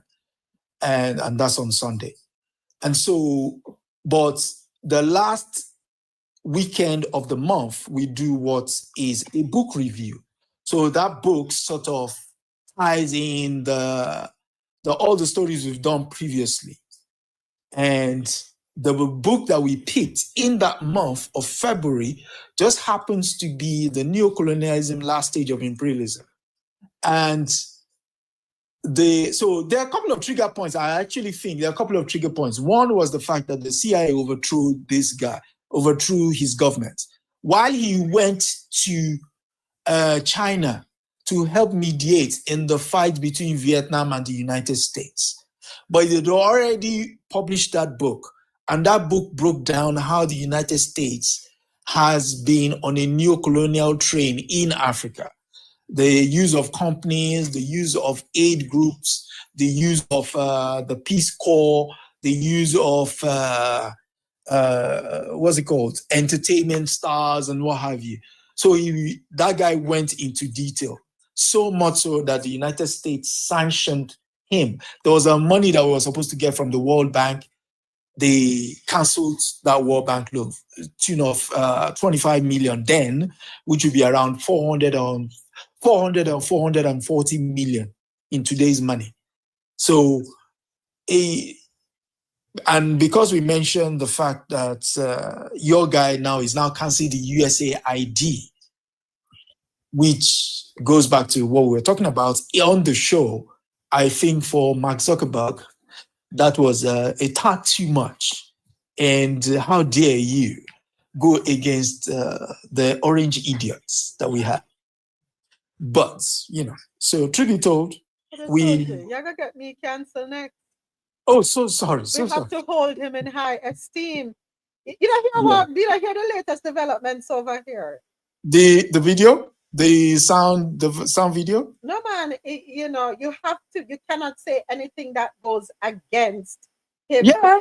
Everything is to be, above board and in keeping in line. My friends who have been coming into the States said your TSA now is some sort of I don't want to use the word. We just spoke about it earlier. Yeah, that TSA is going through people's social media posts. Mm-hmm. And so it looks like I won't be able to visit the United States for the next 4 years because oh my God. I'll be a red flag from the plane. Whatever that guy does, sits on that plane, he's going back home. He's not coming into our great country. Yeah, right. So that is what happened on Adesanya Speaks Knowledge on his YouTube channel. Listen, interesting times to say the least. But you see what they're trying to do with Jasmine Crockett, right? What Pam Bondi is trying to do with her. Yeah. And forgetting the fact that the woman is a lawyer, and not just lawyer, constitutional law as well. So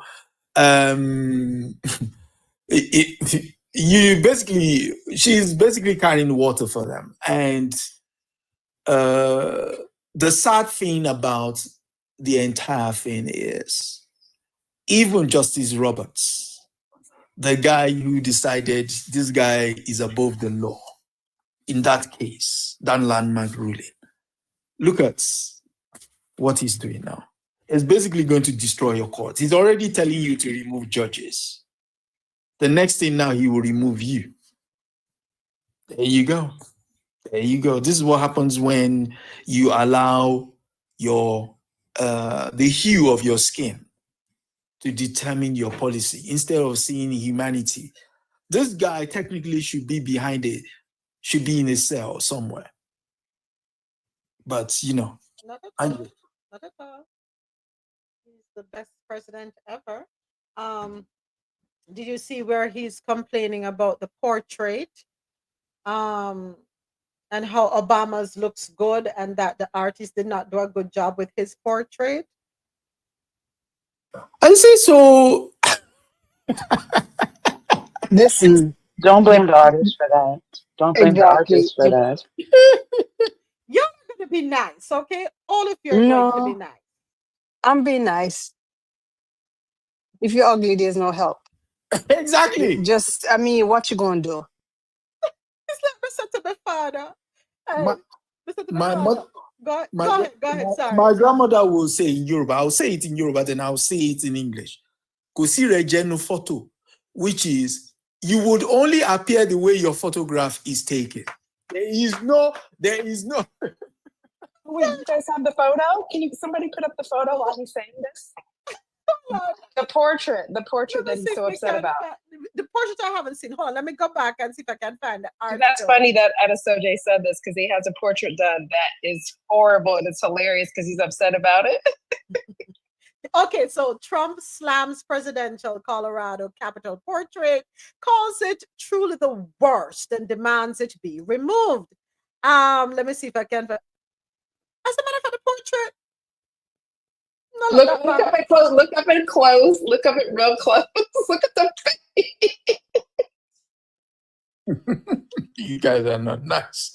So the article, I found it. It's on Instagram. Go to Baller Alert, their handle, and you'll see it there. So let's read what he said on his account. He said, "Nobody likes a bad picture or painting of themselves, but the one in Colorado, in the state capital, put up by the governor, along with all other presidents, was purposefully distorted to a level that even I perhaps have never seen before. The artist also did President Obama, and he looks wonderful. But the one on me is truly the worst. She must have lost her talent as she got older. In any event, I would much prefer not having a picture than having this one. But many people from Colorado have called and written to complain. In fact, they're actually angry about it. I'm speaking on their behalf to the radical left governor, Jared Polis, who is extremely weak on crime, in particular with respect to Tren de Aragua. What does that have to do with Tren de Aragua? Which practically took over Aurora. Don't worry, we saved it to take it down. It's hilarious. Like, what a spoiled little brat. Hold on, let me see if I can find it. Hold on there, because this is fast. This is beyond funny, in my opinion. Wanna hang tight there because me never seen nothing like this. Oh boy, where's the photo? Photo. Let me capture this. Let me, cause Lord have mercy. This is funny.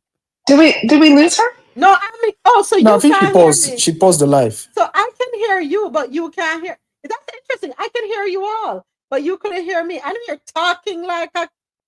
I was trying to get the photo to put it in the background. Okay. Oh, well, yeah, pause the line. Somebody did that last night. I was laughing so hard. You know what would be nice? What? Every time you post anything with regards to you post that picture with it. No, you're mad. Yeah, just post it with it.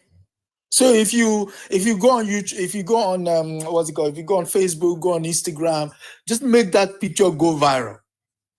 He will lose his.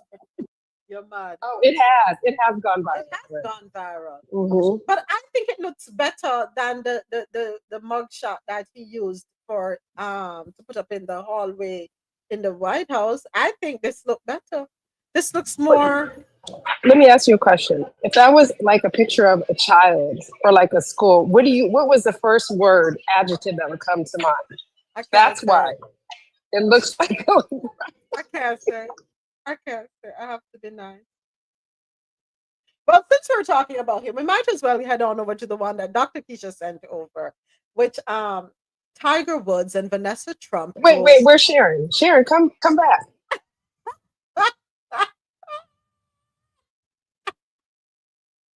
Tiger Woods and Vanessa Trump go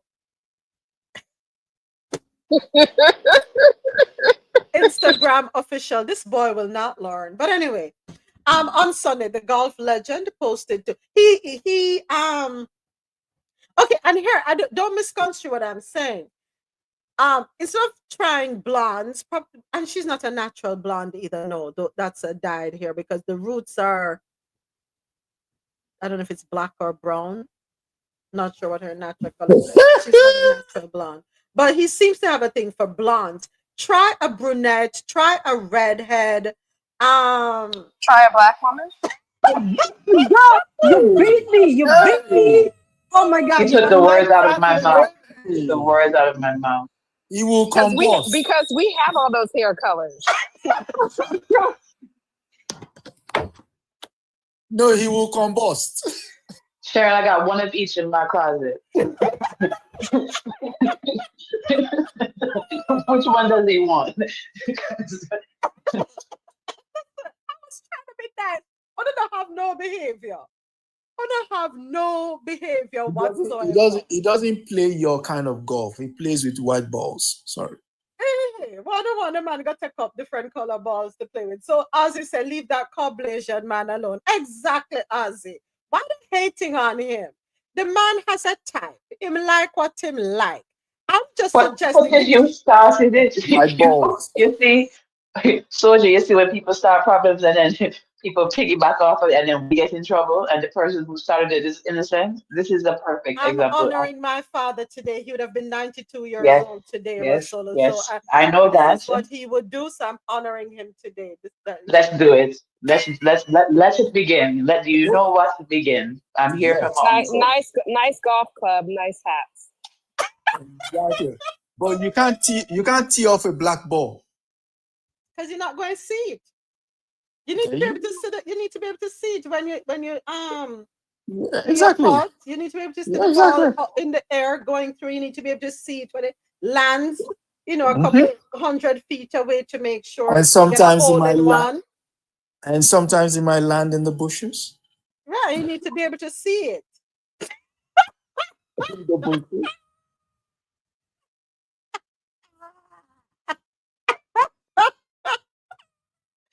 I'm just simply saying he can try different hair color. Me not go force this man to like what he don't like naturally, right? Because then him gonna end up miserable. No, sir. Him like what I'm like. I'm gonna respect Golf comes with certain conventions. You don't change it mid-game. I'm gonna respect his choices. So is it that he's going out with a Trump? Is that what on the story Sunday, is? the golf legend posted 2 cozy photos with Donald Trump Jr.'s ex-wife. And look when Look where he went. Seconds. Of all the people in the world. That's what was available. Seconds. When you're going to the Jamaican restaurant at 12 o'clock, right? For the lunch special. And you tell them, say, curry goat, when I have that. Oxtail, that done. I say that even when it opens. And what do you do most? Walk out. But I'm hungry. I'm hungry. But you don't know what they have. You move on. That's not what you want. Exactly. But I'm hungry. I need to eat. And he's hungry too, obviously, to eat. Maybe it tastes better. I don't know. Maybe it tastes better. They said don't knock it till you've tried it, right? That's okay. No one wants to be eaten.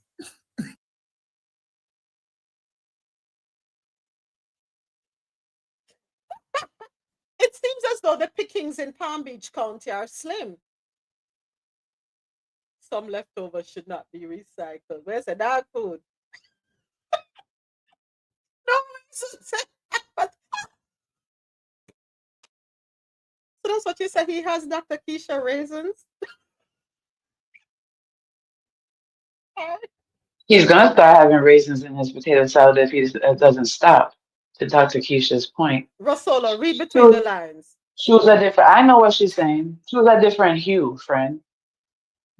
Didn't she? He didn't learn the first time or the first 11? I'm sorry. So T's asking a question on YouTube. So what's the consensus on how T feels about a man of color swapping genetics with his family? It's not his family, it's his family's ex, his son's ex. They don't care. I mean, it's one big They care. They do They not. care. He has money. That's all that matters. As long as you have money, you're good. But still, how you be swimming in that kind of swamp? Oof, that's disgusting. That is so. Come on, y'all be nice now. You know what? I never should have read the article. We are being nice. We are being nice. For sake of your show, we're being nice. There's so much more that we could say, and you know this. Yes. There's so much we could say. You know us. Love, exciting and new. Good luck to them. No, please don't do that. Don't tell us if you sing for me. We're expecting you. Good luck to them. You know. So okay, Una must be nice. Be happy. Love is a beautiful thing. We say good luck to them. That's not even love. That's not the definition of love. Sorry. That's what's the emoji with in the air and listen to the things the man chop. So Tiger Woods posted, "Love is in the air, and life is better with you by my side. We look forward to our journey through life together. At this time, we would appreciate privacy for all those close to our hearts." You can be rest assured you get that privacy because nobody cares. The two bonded over their children's love for golf and have been dating for several months. Okay, Mr. President. Go drink your coffee. Go drink your coffee. I don't think you had a coffee this morning. And add some rum. Add extra rum into it, please. Thank you. She look kind of young still. I thought, honestly, when I saw the picture at first, Dr. Keisha, I said, why are they putting a picture of his daughter? But then I read the article and realized it's not the daughter, is actually someone's leftover. So, question, because you said that the Trumps wouldn't care. Are her children Trumps? Her children. Trumpy's grandchildren? Yeah. Okay, so then they're gonna care. Yeah. They're gonna care. Somebody in the comments said Tiger has suffered another loss. But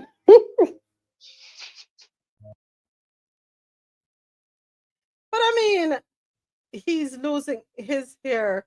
So yeah, he couldn't find somebody else other than a Trump. That's why I want to know if the pickings are an ex-Trump. Well, she's not a Trump. You know what? She's not a Trump. The sad thing is that she was once a Trump through marriage, and she no longer is a Trump, right? So she must have her reasons why she's no longer a Trump, right? And why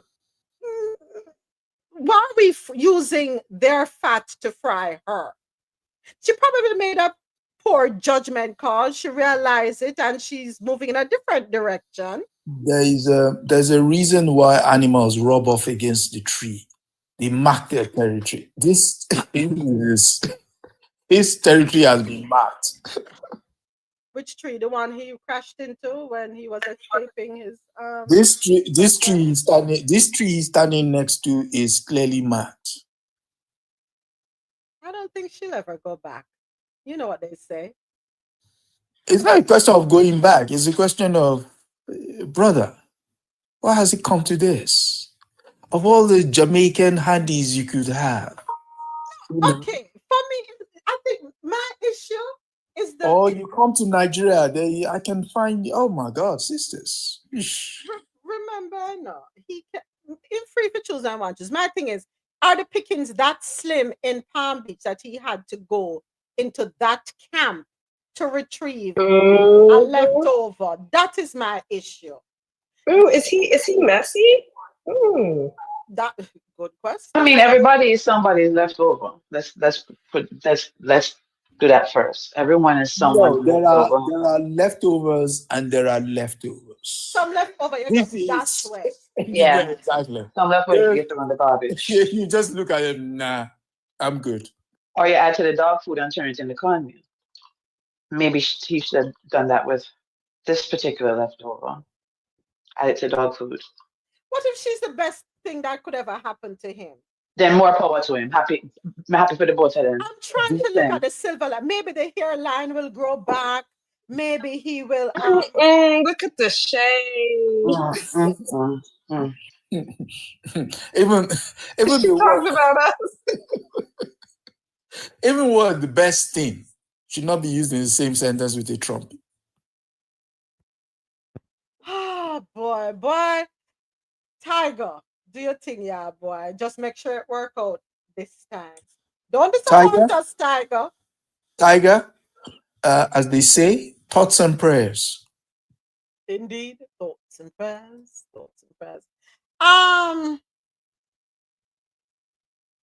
Boy, I don't know. Give me a twitch. I think that's dangerous territory. Very, yeah. I would have picked someone else for him. Anybody else but. But you said love is blind, so let them be. Love is not blind. Let us not be fooled. Whoever said love is blind? Who come up with that? Love is not blind. Shakespeare, I believe. Love is not blind. Don't make nobody fool me and tell me them foolishness there. Young Miami says she gives her man 4 chances to cheat before calling it quits. It's not easy to walk away. How many times you give your man the opportunity to cheat before you walk away? Y'all don't know who Young Miami is? Carisha, please. So she's Why am I scrolling through this website? You see what you did, Dr. Keisha? Go ahead, Adesoji. You know who Young Miami is? No, I don't. But she's suspect. She's suspect. Forget about the man. She's suspect. No woman don't come in on out publicly and say they give the man no 4 chance to cheat. Suspect. Mr. President, hold on now. Let me back it up right just a little bit. How many women are in relationships for 50 years with their husband? And if you sit down with them, then tell the number of time when their man cheat, their husband did cheat on them. But they believed in the sanctity of marriage, and so they stood their ground. They would not leave. But they're not making it a public service announcement. That part. But this is 2025. Things and times have changed. I know people are more vocal and they're wanting to say to you, listen, stand your ground. You believe in the man. The man is that's a good man, Savannah. Him just have little flaws.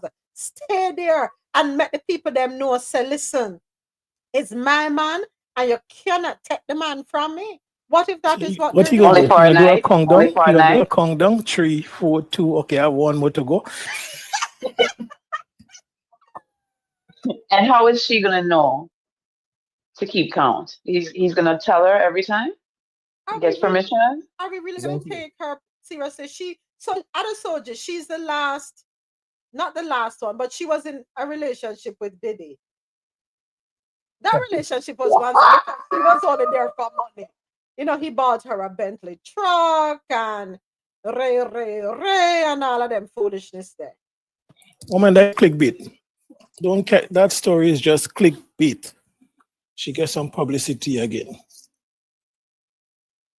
I just want to ask her, is it true that there were 700 baby oil bottles? Wendy Williams allowed to go home. Wendy Williams, I think she was allowed to go home now. To do what? Is this a gossip section moment? Yes, it is. Yeah, because I was taken down this avenue. No, you weren't taken down the avenue. She stood on the avenue. You stayed on the avenue. And we are on the other side waving to you to come back to us. Like cross over. Across the street. Come on, look at this. Come on. No, we're not looking. So come back over across the street. We're waiting. Take a sip of coffee. Hold on. Go on, take a sip. Yes, Ashley, she She skipped skipped down the on the path. Yes. You know, every now and again you have to dibble and dabble in a little mix up and No, foolishness. no, no. We all have things going on in our life, we all have these stories. Now listen to this foolishness. You Okay, see, your one sister more. across the street, One now she's more. down the alley. One more. One more. One more. on the corner. We can't see you, moments. We No, can't see you. hold on. Listen to this. No. We have some foolishness to get through. A Texas mom says the measles wasn't that bad after losing her 6-year-old child. Oh Lord, don't get Dr. Shit. Yes, she did. You guys know No, what? The Dr. Keisha, parents that of her. gotta be a lie. That gotta be a lie. No, but this is what actually did happen. The parents of this did blame it actually on immunization and say they would not have changed anything. They did put that out there. Y'all, we cannot conceptualize or understand. I hate to use the S word, ignorance. Okay. And that's Lack putting of it access or taking in knowledge. I mean, literally, that's putting in that. This is past ignorance. I'm going to be honest. Your child's no longer here. The parents of a 6-year-old girl who passed away from measles in February say they still do not believe in vaccines, even after losing their daughter to the virus. In a video interview with the anti-vaccine group Children's Health Defense, the Gaines County couple shared that their views on immunization hasn't changed. The mother, speaking in English, said the measles wasn't that bad. They got over it pretty quickly, referring to her 4 other children who also caught measles but recovered after being treated with castor oil and inhaled steroids. The family is part of a Mennonite community in West. Okay, I need to read that further. There we have it. Can we just keep that community to themselves and them don't leave them area none at all? Can we just hope that they don't interact with anybody else, they just stay amongst themselves? Because we don't need them spreading it to those of us who do believe in science and vaccines and well-being. Can you imagine me as a mother going come out, oh, it wasn't that bad. Me just lose one pitney. No, sir. There's some weird mess right here. You'll be surprised what they do in the interest of whiteness. You'll be surprised. You'll really be surprised. These people don't care. They will, they will lose everything just to protect to said whiteness. They will. This is a shame. Can we think about humanity at large, please? Then listen to this other one now, Rosolo, just for you. Since you mess with me, but maybe if you come off of the avenue. You and Azzy, an Indiana teacher accused of group interactions with students, has been hit with divorce. So what if you do feel sorry for your lady? Yeah, you're an idiot. Why would you do something like that? And then what? Expect to stay happily married? Group affiliation. What does that mean? You know What is that? Yeah, I'm confused too. Yeah, what's group affiliation? With her students. A group project with her students. That was of a physical nature with her students. They were running on the basketball court? Yeah. On the tracks. They went on a field trip. And then she's now surprised that she's being hit with a divorce. They went canoeing? Oh, gymnastics. No. Okay. And then in other news, Swiss Beats reveals the secret to his successful marriage with Alicia Keys. We've never had an argument. That ain't no damn marriage. No, she stole him from his previous wife. He's telling a tale. Exactly.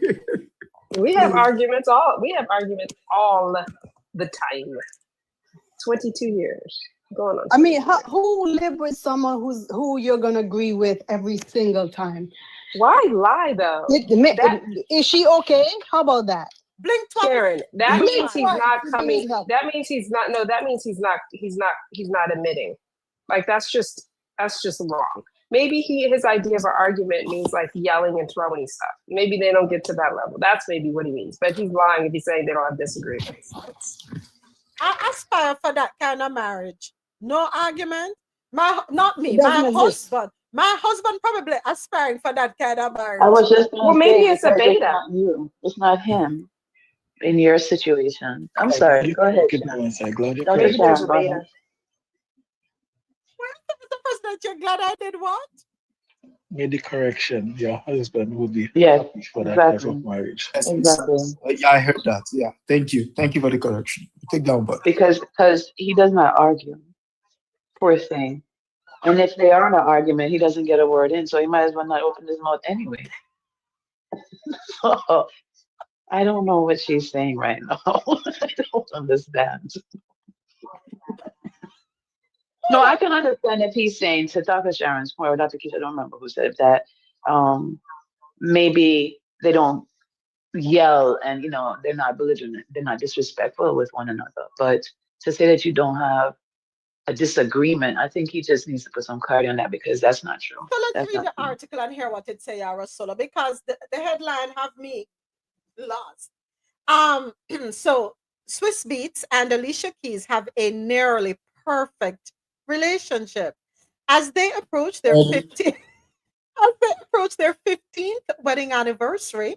The producer, 46, reflected on their lasting bond, revealing that the secret to their marriage is friendship, communication, and choosing peace. That's the secret to mine too. How many years am I married now? 19 years this year coming up. Yeah. Yours is choosing peace? I just want to, okay, go ahead, keep No, reading. counting on your fingers with you. we've never had an argument since we've been together. Our children have never seen it, never seen us raise our voice, or never seen us yell. The couple who first met as teenagers and married in July 2010 believe in respecting each other's individuality. People think they can own people. You can't. It's not property that you own. She's her own boss. I'm my own boss. That's how we make magic. While they disagree on things, they choose to express differing views in a healthy way. When you yell at each other, no one is really listening anyway. Beyond their marriage, Swiss and Keys are devoted parents. Swiss proudly shared that their son Egypt is excelling in. No time for that. Let me tell you something. Let me tell you something. Oh, no, fake. This is fake. Nobody, we're not saying that you're yelling all the time, but arguments, you want a difference of opinion, disagreements Healthy. are a part of a relationship. And we're not saying you have to yell at each other, but don't lie. You do have the fact that you say you disagree on things mean that you have an argument. You express your differing views. I think we all do in a healthy way. It's just that sometimes some of us, because of our stature, we have to elevate our voices a little more to be heard, because we're down here and they're up there. That's what it is. Okay. Oh, okay. I get it now. All these years, I didn't realize that's what it was. Oh, Mr. Days, baby daddy, you heard that? It's because you tall. Okay, that's basically it. Or we could. Let me call my husband real quick. Or we could get a footstool and not have to project our voice that high. Or maybe he could sit. They could sit right at a soji and have a conversation. It's not as effective as that when you have to look up and. So footstool. You say, wait, let me get my footstool. But I mean, in all fairness to him, he's saying argument as in yelling, and so I understand what he's saying. They don't yell. They're not disrespectful. They don't raise their voices in front of to handle situations. Right. So to him, that's arguing. Maybe that's what he considers arguing. Hold on. But they were disrespectful. He disrespected his previous marriage, as she did also. So But they didn't yell though, Dr. Sharon. They didn't yell. Oh, Yeah, okay. as long as they didn't yell. They didn't yell while they were doing it. I'm sorry. Right, they didn't yell. Oh, okay. They were civil. They civilly cheated and broke Okay, up. civilly broke up. cheated. Okay. Yes, and broke up on her. Got it. Yeah, no yelling. As long as there's no yelling, it's not an argument. So stick up it. I want to ask a question. So here it says, let me read a comment. In her defense, most side chicks really aren't that argumentative. All right. So let me ask the True. question. That's true. Because True that. So then she was the long game side chick. Okay. Yeah, you stay quiet and you play your role. Yeah. So, hold on. Who said for a fact that she was the reason for his marriage breaking up? Is it All of America. speculation? Isn't that No, he was public knowledge. By whom? Did both of them come out and say, or did the three of them come out and say it together that Alicia broke up this marriage? Were they already separated before she came back in the picture? Because I'm yet to hear it out of one of them mouth, you know. I haven't heard it. That's why I want to know if anybody hear it. Actually, they show a very united front, a very blended family. Yeah, they do. That's why is it us? Because here's the thing. I know that, for example, when but they weren't married at the time, when Dwayne and Gab separated and then a child came into play, they weren't together at the time, so it was okay, right? So could it be that Swiss and his ex-wife were separated, and you know men can't stay single for long, they have to have some entertainment, or the woman slipped in convenient space. Hello. And because they were always friends, it was easy to establish a relationship that blossomed. No, I'm just wondering. I'm not trying to defend either party. I just wonder. Because I hear it swirling around that she's the reason for their marriage breaking up. But how true is it?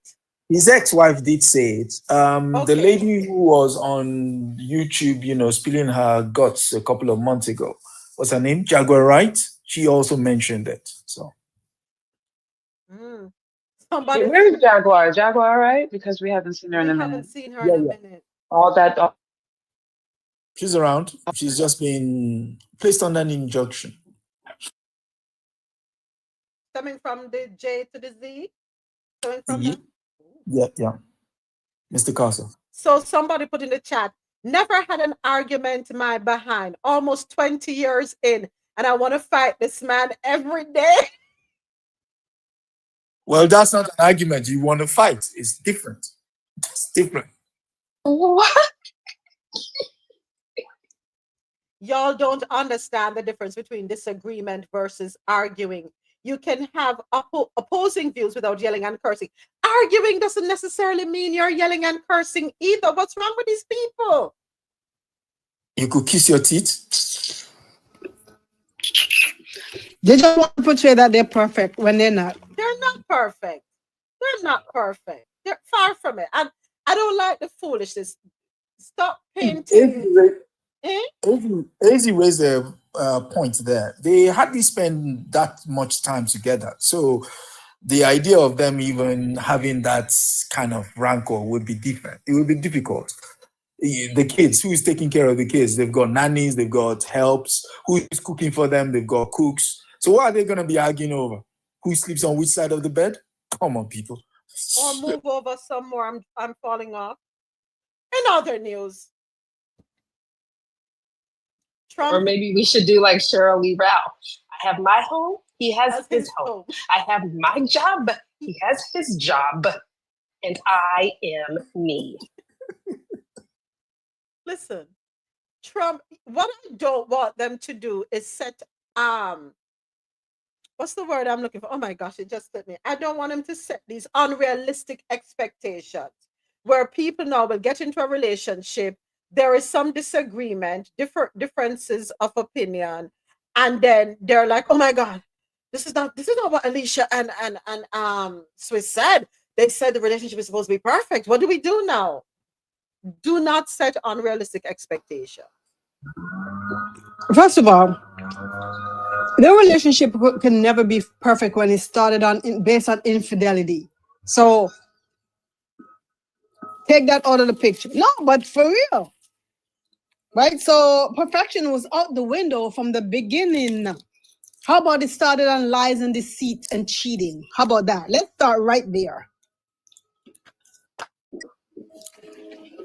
Thank you, Jaja is keeping me in time check. Thank you, Ja. 10 minutes to get off internet radio, and then it's just YouTube and TikTok. Lord of mercy. All right, one more phone. Rosola, I'm still down in the this neck of the woods here. Well, apparently we're there with you. We all crossed the street over to you. We're actually going around the corner as We well. all We're running crossed the after street, you. but no, we're running after you. So go ahead. We're all here. Go ahead. So President Trump revokes security clearances for Joe Biden, Kamala Harris, and other political rivals. Donald Trump revoked security clearances for several high profile figures, including Hillary Clinton. His February memorandum also confirmed the withdrawal of security clearance for Joe Biden alongside any members of the Biden family. Trump's reasoning: I have determined that it is no longer in the national interest for the following individuals to access classified information. Typically, former US presidents and senior officials retain their security clearances out of courtesy. However, Trump's order went beyond routine revocation, compelling department leaders to revoke unescorted access to government facilities and classified briefings for those named. Among those affected were Biden's Secretary of State, Antony Blinken, National Security Advisor, Jake Sullivan, Deputy Attorney General, Lisa Monaco, and other officials, and former officials Fiona Hill and Alexander Vindman, who testified during Trump's first impeachment. High profile Republicans like Liz Cheney and Adam Kinzinger also lost access after their roles in the January 6 investigation and Trump's second impeachment. Trump revocations extended to prominent legal figures, including New York's Attorney General, Letitia James. I agree with you, Dr. Keisha. Let that portrait hang high. Really? Is this what we're doing? You see, he clearly doesn't understand. I mean, it's so, you know, that guy is a child. Adesoji, you know what I'm seeing? Adesoji having it all but still not happy. He's a sociopath. I'm sorry. He's a sociopath. This is so unfortunate. He is. Okay. I mean, the what's it called? The American states as they currently exist is by virtue of it's being not perfect. You understand? But the reason why those security clearances are kept in place, aside from being out of courtesy, it's also that you are the ongoing, you're the sitting president. But these people might have experienced something in their office that you want to tap into in terms of experience. And if you cannot share those documents with them in order to talk to them about what you're going through, you're just going to be walking blind. Well, anyway, he's stupid. So, I mean, and besides, he can't even read. So why would you want somebody else to read to him? I'm sorry. Adesoji is safe over there in the UK. He definitely don't want to come to the US. You definitely don't want to come look for us over here. I'm looking at, every time I look at my visa, I'm like, no. Don't get on the plane, brother. No, stop. So while we're talking about our president, he also says that the Tesla protest was worse than the January 6th riot. You know you're I talking. need a copy of that. I need a signed copy of that portrait. You really want it signed? I can sign it for you. It's just going up and down like this. No, but it's the person who did the portrait. Not okay. All right. No, he won't sign. He won't sign it. He will rip it off. I don't understand this. Is this for real though? How can you say that this was worse than the Tesla riots? I don't know. What does the South African have on him? The South African has something on him we know 200 and something million dollars, but beside the 200 and something million dollars, the South African has something else on him, because this hold is unbelievable at this time. Is one, he loves proximity to wealth. Anytime he talks about people who make money, look at how his eyes light up. It's almost like, this guy is special. This is that. And the fact that the guy gave him a leg up to get back into power also now makes the situation very precarious. Have you listened to the secret recordings between Vance and some? I tried listening, and Vance is not happy. Exactly. Vance is not happy. The leaked audio, and some people are wondering if it's AI, and some people are saying no, it's not AI. No, it's not. It's not AI. No, it's not AI. That's him. So Vance has serious concerns. So if he has serious concerns, what steps can he take? Thank you for the follow. Thank you. What steps can he follow to bring an awareness, bring attention? Because everybody's quiet, which means you're complicit and you are in agreement with everything that's going on. What is the point of going behind closed doors? You know, when we're kids, right? And our parents say something, especially our mothers, right? Tell us not to do something, and we go amongst ourselves and we scream, yell, and shout, and then it dies there. Nobody's bold enough to face the mom and say, well, mommy, we don't agree with the decision you've made. And here's why we don't agree. And try to hold on, let me wrap up on air, folks. Let me wrap up the internet radio live stream.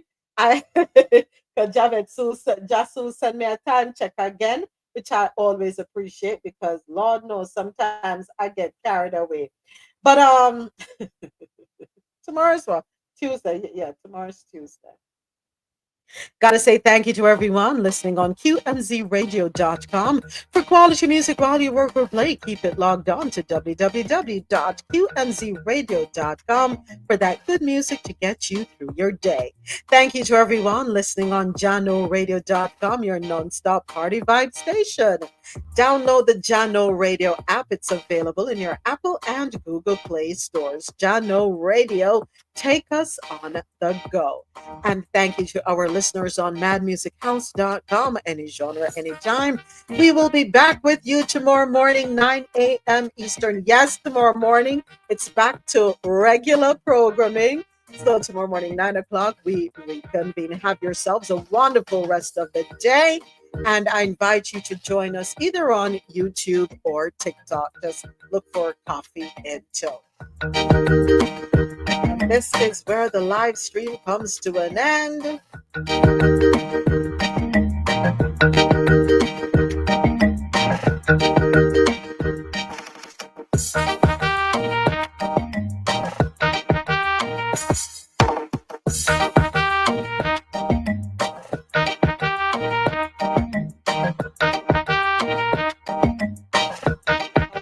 And we are officially off the air. Thank you so much for your patience, YouTube and TikTok. So, how can you in your right mind? With your mom? Say that again. Say that again. You were saying you disagree with your mom? Wow, you're brave. How dare you, right? But we don't say anything because we want to live to see tomorrow. I think every Caribbean and African child, I'm not sure about African Americans, if it's in Puna household, but us in the Caribbean and in Africa, because we want to wake up the next day, because we want to be in the land of the living the next day, we tread cautiously. You know those kind of hit on the chest that would seize your voice. And then you start crying and I'm asking what you're crying for. You want me to give you something to cry for? Have you ever got that? And if Exactly. And if you don't cry, oh, so Oh, okay. you cannot please them. You cannot please them. So as he says, the love of rich, powerful, melanin deficient, you know what? Okay, so let me go. Let me go here. I looked at those showrooms burning. And those cars, not one or two, like 7, 8, 10, burning, exploding all over the place. These are terrorists. You didn't have that on January 6th, I can tell you. You didn't have anything like that on January 6th, which is sort of amazing because on January 6th, the Democrats were talking. Nobody was killed other than a very beautiful young woman, Ashley Babbitt. Nobody was killed. And you look at what's going on now with these terrorists. These are terrorists, and that's an organized event. You know, take a look at their signs. Take a look. They're all made by the same sign company. A nice, expensive job. Now, these are the people that finance it are, in my opinion, in just as big a trouble as the people that are setting the match and setting the fires. So we'll see. I looked at. So somebody lost their life. There are people who are incapacitated, varying degrees of disabilities now in place. And we're going to compare January 6th to what's happening to Tesla. And I'm not saying that what is happening with Tesla is right. I do not condone violence. I don't, right? I don't. But I don't think we can compare the two. Thankfully, we didn't have more cases up there on January 6th, because can you imagine if they had got a hold of Mike Pence and Nancy Pelosi and others, what would have happened?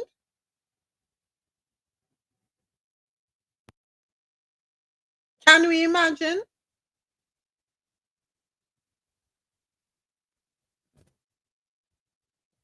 He likes to revise history. And that is just part of what he was doing there. He was revising history to make you seem as if what everyone clearly saw, some witnessed, some experienced it, was not what they saw, experienced, or witnessed. So that is his own way of projection, and it should not be allowed to stand. And I love the fact that somebody then played January 6th day to show you it's not like, yes, vandalism happens. A couple of cars being touched, one is not condoning it, but who said it? Violence is the voice of the unheard. So, and it's the United States. The country was founded on, I cannot say the word, the B blood, but I've said it like that. So again, the mere fact that this guy is making money hand over fist, but his company is now tanking. Can you imagine? Lost more than half of its value in a couple of months. I was watching one video this weekend, and somebody said that's the first time an automobile company has tanked at that pace in their lifetime. But I'm going to play a video for you. Go on. Because did he really tank? Let's check out this video. Let's take a listen. I made a video the other day saying that the Tesla fires are an insurance scam. And there's a lot of people in the comments saying, hey, you dummy. Don't you know that terrorism is not covered under insurance? You stupid fuck. I chose this comment because it's mild, so don't attack this guy. But I'm here to tell you guys that humbly, no, I didn't know that, but I'm still right. Because instinctively, I fucking knew that there was a scam afoot. I knew that someone was going to benefit. So I looked into it. And I was fucking right. After 9/11, I do apologize for the choice of words. With TRIA, the Terrorism Risk Insurance Act of 2002. It requires that commercial insurance offer terrorism coverage. So to everyone saying, oh, they're not dealerships. I know that they're not dealerships. showroom, whatever the fuck you want to call it, the place where all of the Tesla cars are parked, those places have commercial insurance. So then people answered to that saying, yeah, but those cars have been ordered by people, so their personal insurance covers it. The loss occurred on that property before the car was picked up. That's number one. Number two, TRIA covers more than just the loss of individual cars, my friends. When I told you I smelled a fucking scam afoot, I fucking meant it. And TRIA just confirmed, because what does the Terrorism Risk Insurance Act cover? Well, what does it provide for? It requires that commercial insurance offer terrorism coverage. And in the event of a terrorist attack, the federal government will share in the expense. The federal government, our fucking money, will provide coverage. Which, by the way, I think it's funny that they only are offering it to commercial insurance and they don't require it of private insurance, but whatever. That's a conversation for another time. They just want to make sure they can help the businesses recover. So how does it work? The private insurance, the commercial insurance, for the entity or the party will pay 20% of the loss, which is known as the insurance agency's deductible. And the government will pay 80%. And what does it cover? It covers everything you might imagine, including the ability to conduct business. It covers ongoing business and your inability to continue it. It also requires that there be a declaration of terrorism, that this was a terrorist act. And I learned from my comment section that an executive order was signed to that effect. And they knew that they were going to be on the hook for 80%. And they know that this is going to affect Elon's bottom line long term. So those individuals who might have been engaging in an insurance scam, setting their own cars on fire or whatever the fuck, they're not covered, but Elon is. And so he's going to do some kind of value. My business is gone now because of those terrorists. No one's going to be caught dead in a Tesla. So my business is over. It's done. And so it's a total loss. So the claim is going to be for billions of dollars and we're going to pay for it. This is just another opportunity for him to continue the fucking grift. You guys think that he's there doing fucking government efficiency? He's finding ways to steal your money. Long story short, I was fucking right. And another thing, you guys don't think it's funny that they rushed to call this a terrorist act? This is an act. These are acts of domestic terrorism without having caught anybody, without doing any kind of investigation. They rush to an executive order declaring it a terrorist act to help their fucking buddy so they can funnel more fucking money to him. She's a pissed taxpayer. That's all I can say. She's pissed. But is there any truth to could there be any truth to what she's saying, allegedly? I mean, two things can be true. Okay, so you can call that an insurance scam. But even if you're going to pay out money, you're going to have to value what was destroyed. So a couple of cars is not going to cost you $1 billion. No, it's not going to cost you $1 billion. And there is no insurance against the pension funds in Europe that have dropped your stock. there's no way you're scamming yourself. There's no way the government will pick up that tab. Other subject, carry on for me. I have to step away real quick. 1 second. Carry on. Yeah, so there's no way the government will pick up that tab. That money is gone. The company is tanking. And as long as that remains the case, you can clearly tell that that business is done. Especially him being the face of it as well. He is, And the attack on, what's it called?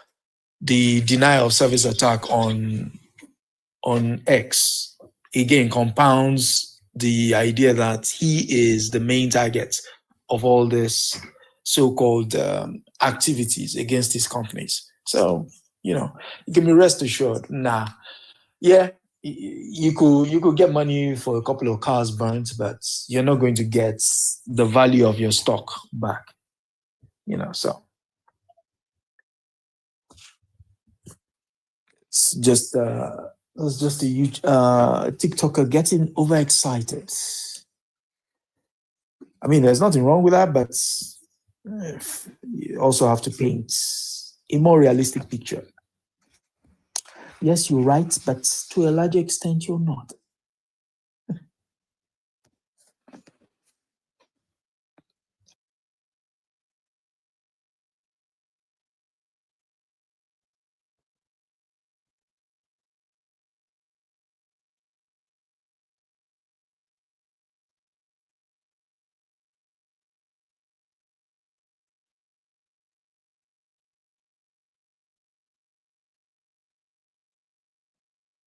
Yeah, true. Anything is possible. That's yeah. I mean, especially with his government, so it's just a cesspool of what's the word I'm looking for? The guy has just sort of solidify the grifting culture into the national psyche. I mean, not as if it doesn't exist before, but it's just been turbocharged with him. It's been really, really turbocharged. And unfortunately,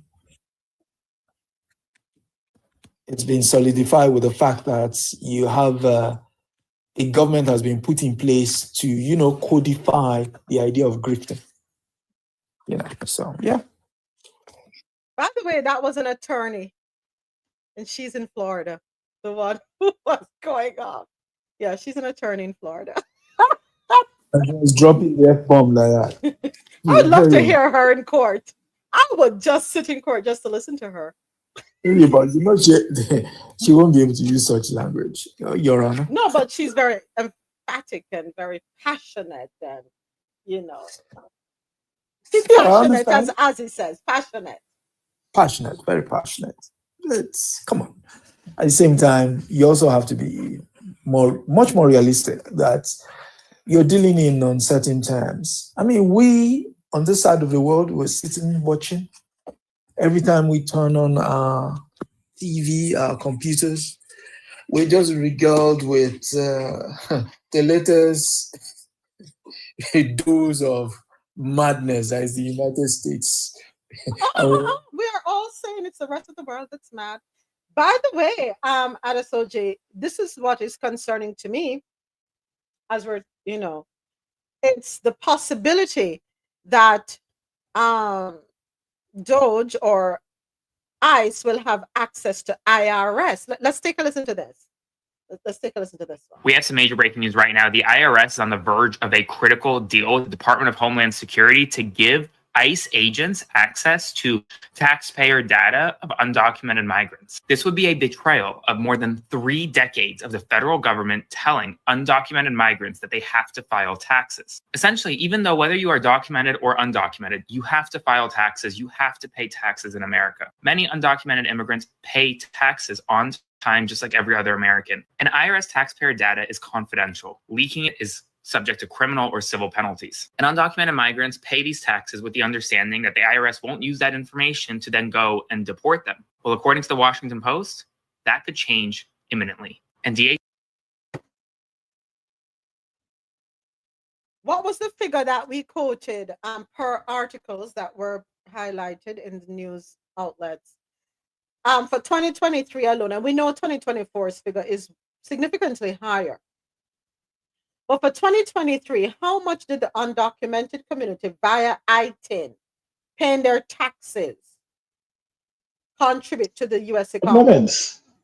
Why would you want to go after somebody who is working, paying taxes for benefits they would never get? You remember how much millions they get in surplus because these people pay tax and they can't claim anything? And these are the people you will go after? I guess that's Trump logic. So because it was almost some $93 billion they paid in 2023 in taxes. I mean, let's just, it's still in line with the story. Nebraska, a state that builds its economy on farming, is on the verge of going bankrupt. At least they've given themselves 4 months. Bless their heart. They can survive for 4 months. Why? You voted this guy in, knowing that the people who work on your farms are undocumented. And then now they're gone, or they're not turning up to work.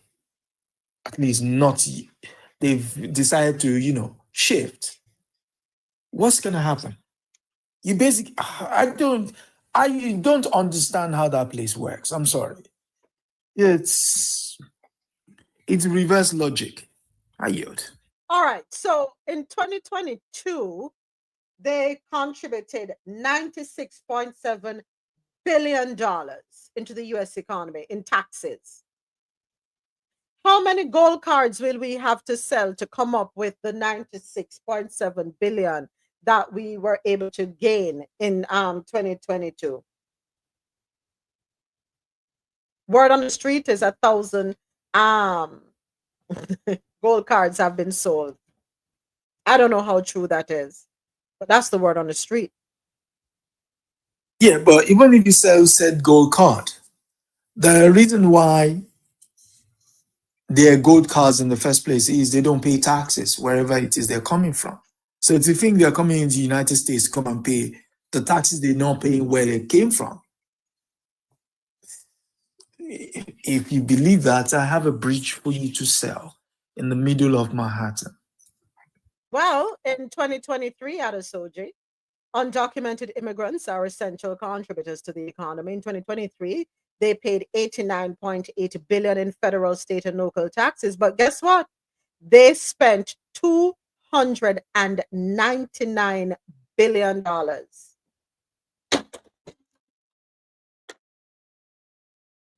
Buckle up, buttercup. Who's going to fill the gap? Who is going to fill the gap? Donald Trump he's already buying cars, so he'll spend 96 billion and you guys will be okay.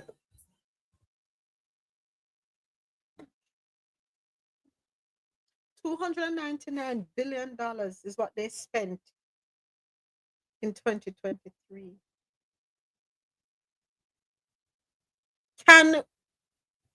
Will the rest of will everybody else be able to step up and just, how are they going to compensate for that loss? How many gold cards will we have to pay to come up with the $299 billion? Well, forget this gold card nonsense, because guess what? I'm wondering, who are the economic advisors around the president? Because he's not an economist. The people that are paying those taxes, besides even what they're purchasing, do you know the other contributions they make into society to make sure society is running properly? How are you going to replace them in the fields in agriculture, in the farming districts, on your farms? How are you going to replace them in your restaurants? They work in hospitals and nursing homes and all these places. You think it's just the money they pay in taxes? That's the smallest part of their contribution. When these businesses start closing down, when farms start going bankrupt because they're being subsidized and could barely stay afloat, you're already importing so much stuff. You already have a trade deficit in a lot of areas. Anyhow, I don't understand this logic here. I don't know. Why are we concerned that the gold card holders and the 70,000 from South Africa are going to come in and do those jobs? So what are we worried about? The 70,000 from South Africa are going to go and do the jobs. So what are we worried about? Don't worry, folks. Strawberries are now $5 a thing in my supermarket. 1 dozen eggs. No lie. Number one, I went to a wholesale club, couldn't find any eggs there. Went into my supermarket, no eggs. What me could find I don't care for the white eggs. I love brown eggs. Um, the few little eggs I could have find, so my son can make him in France scratch waffles and crepes.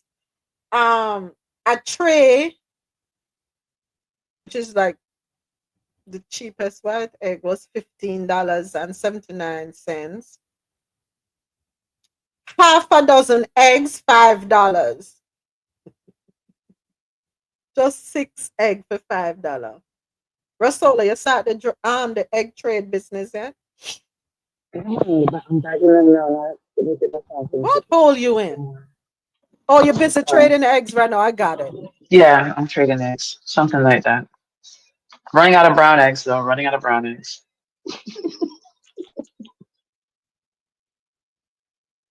Listen, it's so bad that my kids were here from college on spring break last week, and I bought eggs, and I literally did not eat eggs because I know they like eggs. So I didn't eat eggs. I suffered in the morning because I didn't want to have to go and buy any more.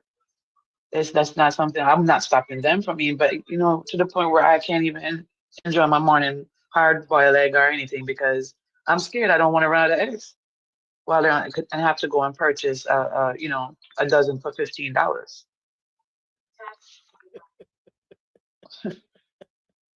Lord have mercy. And we have more breaking news. This one, oh, Mr. President, you like this one. Okay, so the US has sanctioned Burkina Faso after Ibrahim Traore rejected an invitation from Donald Trump. How dare him? Why would he do that? That's disrespectful. How could you not? He's just like this pouting little child that can't get his way. He's just all the time. It is absolutely ridiculous. I mean, what? Why did Dr. Keisha, the T admin accidentally text a reporter war plans? Oh, Because they're all because Lord have oh my Lord. If you know the thing you were saying earlier about um the person who's supposed to be our vice president of the United States who is nowhere around and that he's voicing that he's not happy. What are you gonna do? What are you gonna do? Are y'all gonna continue to sit back and allow all these atrocities to happen and say you're not happy? You're over there across the sandbox watching the bully attack everyone, and you're letting it happen. No one's saying anything because everyone's scared of a bully. We're literally watching this man just pout his way through the presidency to get his own way. And then he has his little side chick, Musk, just pushing him along to do nothing they've done is a benefit to the community. Nothing he's done is a benefit to our American society. Nothing. And everybody wonders, what are they going to say and what are the Republicans? No one's going to do. Everyone's scared of them.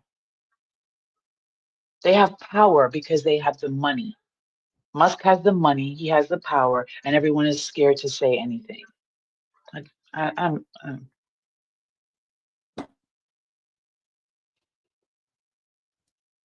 Oh boy. After a while, it won't matter. Nobody's going to want to come here anyway.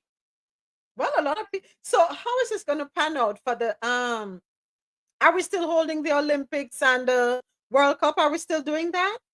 Yeah, Atlanta's preparing right now for the World Cup. What's the point? Who coming? Why? Who coming?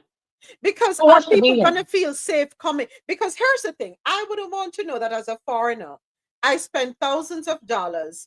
When I say thousands of dollars, yes, airfare, accommodation, meals, yada yada yada, to come here, and then I am harassed at the border. I'm questioned, and because you have doubts, you're gonna throw me somewhere. I don't know if it's a wise thing right now. Canada and Mexico carry on, but I think the US needs to just stay out of this one for the World Cup. No, because I think the World Cup is in the three countries, Los Tres Amigos, the US, Canada, and Mexico. So I would say let Mexico and Canada handle it. US sit this one out. Sit it out.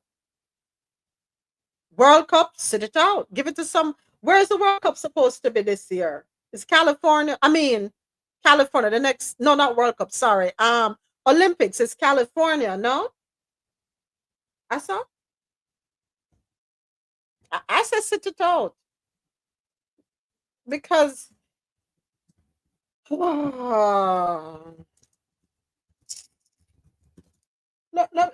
me go to CNN. I had brought up CNN because listen to this now. What to know about today's hearing on Trump's deportation flights. Let's see what we have live updates here. Let's see what this is saying. The Federal Appeals Court will hear arguments this afternoon over a request from the Trump administration to lift a federal judge's temporary block against President Donald Trump's use of a sweeping wartime authority to quickly deport alleged members of a Venezuelan gang. Okay, that's not the one I was looking for. There is one that I saw, and I had it pinned, but I guess it updated with regard to Venezuela and the tariffs or some issue with countries who get their gas from their oil. Okay, here it is. Trump says any country buying Venezuelan oil will face a 25% tariff. Summer Olympics in California, 2028. Thank you, Jack. Thank you. So according to this article on CNN, let me go ahead and read it to you because I thought they had a soundbite for it. No soundbite. I'll just read it. I have no choice. President Donald Trump today said he will impose tariffs of 25% on any nation that purchases oil from Venezuela. Venezuela has been very hostile to the United States and freedoms which we espouse. Therefore, any country that purchases oil and or gas from Venezuela will be forced to pay a tariff of 25% to the United States on any trade they do with our country. And the post was made on Truth Social. Trump claimed without evidence Venezuela has purposefully and deceitfully sent criminals, including violent individuals and members of gangs like Tren de Aragua, to the United States. The news comes after reports that Trump is set to delay prior tariffs he announced, including charging 25% on pharmaceuticals, cars, and lumber. Hold on a second. 25% tariffs on pharmaceuticals? Those tariffs were set to go into effect April 2nd, the same day Trump said he'll announce a number of reciprocal tariffs on other nations. Oh, Jesus. There are some countries that it suits them from a fiscal standpoint to only purchase their oil and gas from Venezuela.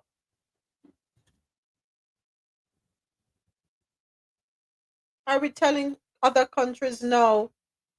Because of this imposition, you're forcing countries into a corner.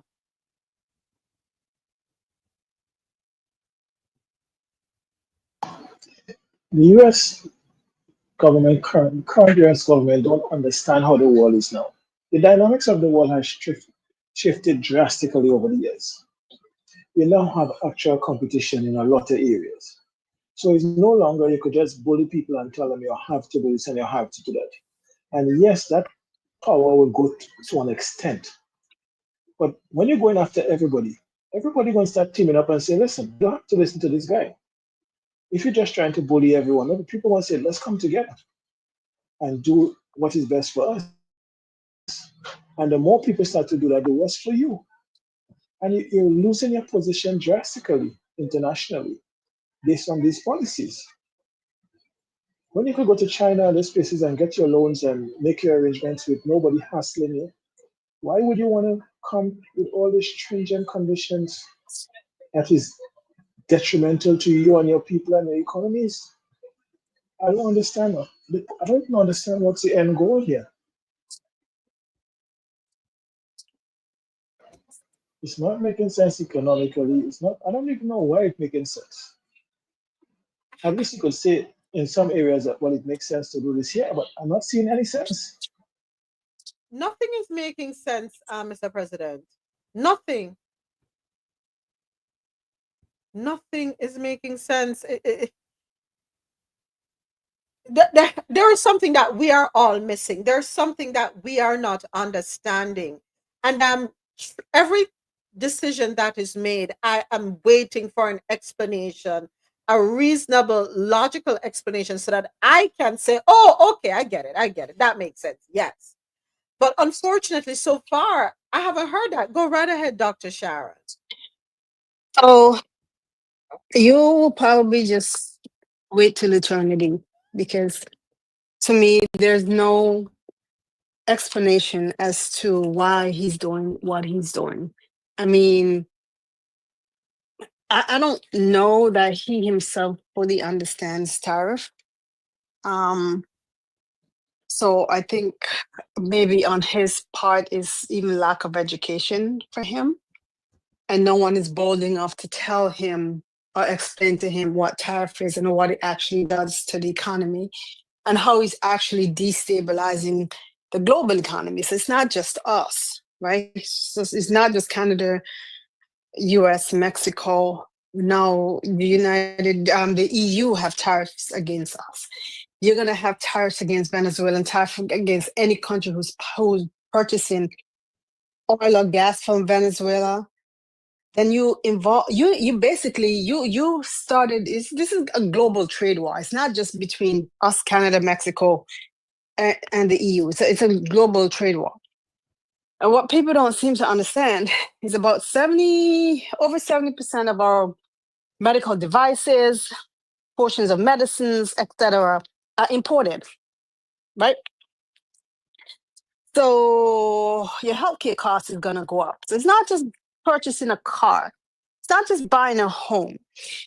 You need medicine is going to go up. So even portions of medicine, medical devices are important, right? So let's say you need laparoscopic surgery. Laparoscopy in itself is expensive, right?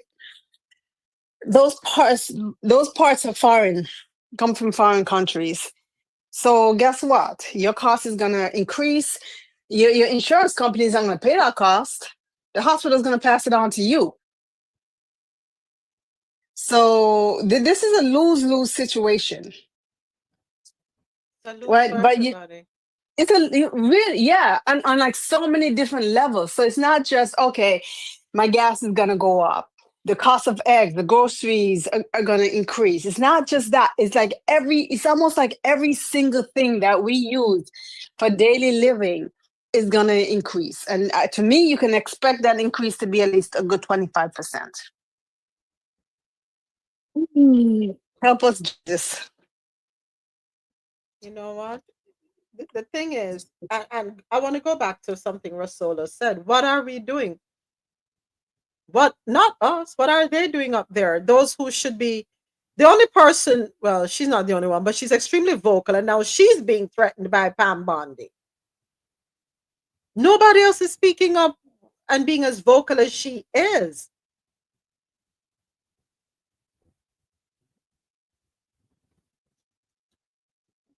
And then, of course, the town hall meetings. That's something else to talk about that are happening all across the country. Well, you know what?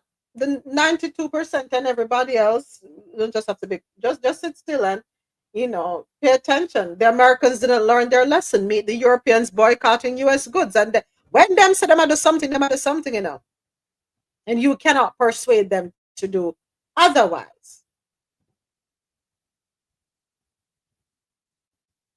The Trump administration now says Mahmoud Khalil's deportation is justified because he hid info in his green card application. There's another Columbia student that ran away to Canada. Do y'all see that one in the news? Yeah. Caught. I made it to Canada. So there's an article on it's the New York Times. The question is, you're right. Do immigrants have freedom of speech? Well, according to this article written by Herman Lopez, we're uncovering immigrants' constitutional rights as well as Ukraine talks and the New York mayoral race and Wes Anderson. But let's get into the part about the immigrant silence. The Trump administration has tried in recent weeks to deport several immigrants who spoke out against Israel. First, it arrested Mahmoud Khalil, a green card holder who joined pro-Palestinian protests at Columbia University. Officials also arrested a Georgetown University researcher with an academic visa. They deported a nephrologist at Brown University, even though she had a valid visa. Another student activist at Columbia fled to Canada after immigration officials came to her home. President Trump has said that more arrests will come, a test of the government's ability to deport people with views that he disagrees with. How is this legal? The First Amendment, after all, protects freedom of speech in nearly absolute terms. It allows people to espouse even the most unsavory views, including support for genocide, and face no criminal penalty as a result. But Trump is taking advantage of a genuinely unsettled aspect of the law. Does the Constitution protect non-citizens' freedom of speech? Does it? The Supreme Court has said that the First Amendment applies to non-citizens in the United States when it comes to criminal and civil penalties, but those protections don't necessarily apply to deportations, the court has found. The federal government has nearly absolute power over immigration, including its ability to deport non-citizens.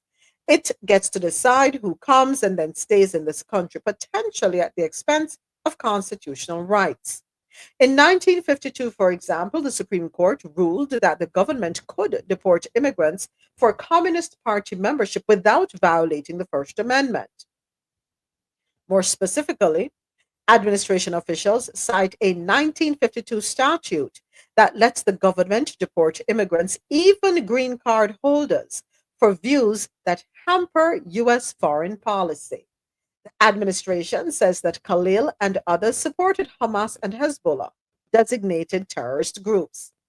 That supposed support seems to be limited to the immigrants' advocacy, social media posts, flyers, protests, attendance at a Hezbollah's leader's funeral. The government has not accused them of sending money or other assistance to these groups. It says that speech is enough to justify deportation. Last week, the administration leveled new accusations against Khalil. It said that he failed to disclose his membership in pro-Palestinian groups or his work for the British government when he applied for a green card. The hastily added accusations appeared to be an attempt to sidestep free speech concerns about his case. Immigrants do have due process rights, and Khalil's case is currently going through the courts. But the administration has tried to bypass even those protections in other cases. It cited the Alien Enemies Act of 1798 to deport hundreds of Venezuelan migrants without any kind of hearing in court. It claimed, but did not prove, that these immigrants were members of criminal gangs supported by the Venezuelan government. The administration's efforts to punish speech and bypass due process would be blatantly unconstitutional for a U.S. citizen. But for immigrants, the legality of the government's actions is less certain. This approach leaves immigrants with no practical free speech rights, Nadine Strossen, former president of the ACLU, said. The First Amendment allows us to speak freely without fair or legal retribution. But if an immigrant's political advocacy gets him deported, he does have to worry about retribution and may choose not to speak at all. While conservatives may feel empowered now, their approach could backfire in the future. Suppose that conservative immigrants say Trump supporting Venezuelans, known as MAGA-Suelans, attend a Make America Great Again rally. A Democratic administration could claim that participants of the rally supported an enemy of the United States by, for example, opposing aid to Ukraine. That administration could then try to deport the immigrants for their speech. This is the slippery slope of expectations to free speech and other constitutional rights. What counts as a violent act? What is a terrorist group? Who is an enemy of the United States? And what does it mean to support them? A president can twist the answers to these questions to fit any agenda and go after people with opposing views, bypassing fundamental rights. So, what's next? The Supreme Court has not directly addressed the issue of immigrants' free speech rights since the Red Scare of the 1940s and 50s. Lower courts have, but they have been divided. As the Trump administration tests the law, the Supreme Court will likely have to chime in once again. In the meantime, immigrants have reason to worry. Already, college officials have warned immigrant students that nobody can protect them. In that sense, the Trump administration's approach is already working. It has likely persuaded immigrants to stay quiet about causes that the president disagrees with. In other words, folks, mom is the word. That's my advice. It is better to say nothing than to say something and get yourself in hot water. As the law is not clear. There are some gray areas apparently. And because there are some gray areas, the law will be tested. Will be tested. Let us hear what the Supreme Court says. Until such time, you may want to proceed with caution. Proceed with caution. That's the only thing I can say. Yeah. There are some articles that I want to talk about, but you have to like, okay, wait, put them in the scale and weigh them and say, is it worth talking about it? I don't know.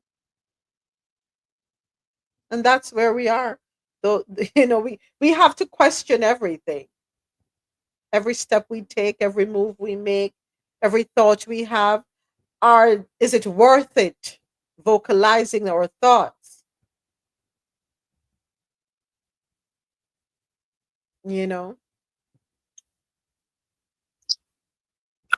I quit. I mean, so there's actually no such thing as freedom of speech. It doesn't exist. It doesn't exist, right? Because if you say anything that is in opposition to him, then you're in danger. And especially if you're not, I think, a citizen by birth in this country, right? Mm-hmm. Yeah. You're in danger. I started scrubbing my phone last night, 2 nights ago. Mm-hmm.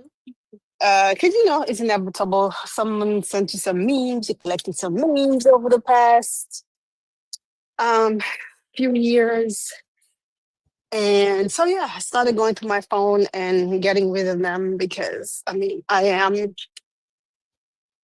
gonna be traveling. So I'm just gonna be prepared and expect anything. I'm a naturalized citizen, but what the hell does that mean? That part. Right? What does that mean? That doesn't mean I'm safe. I'm sure they'll find some reason, some way, to say my content is treasonous.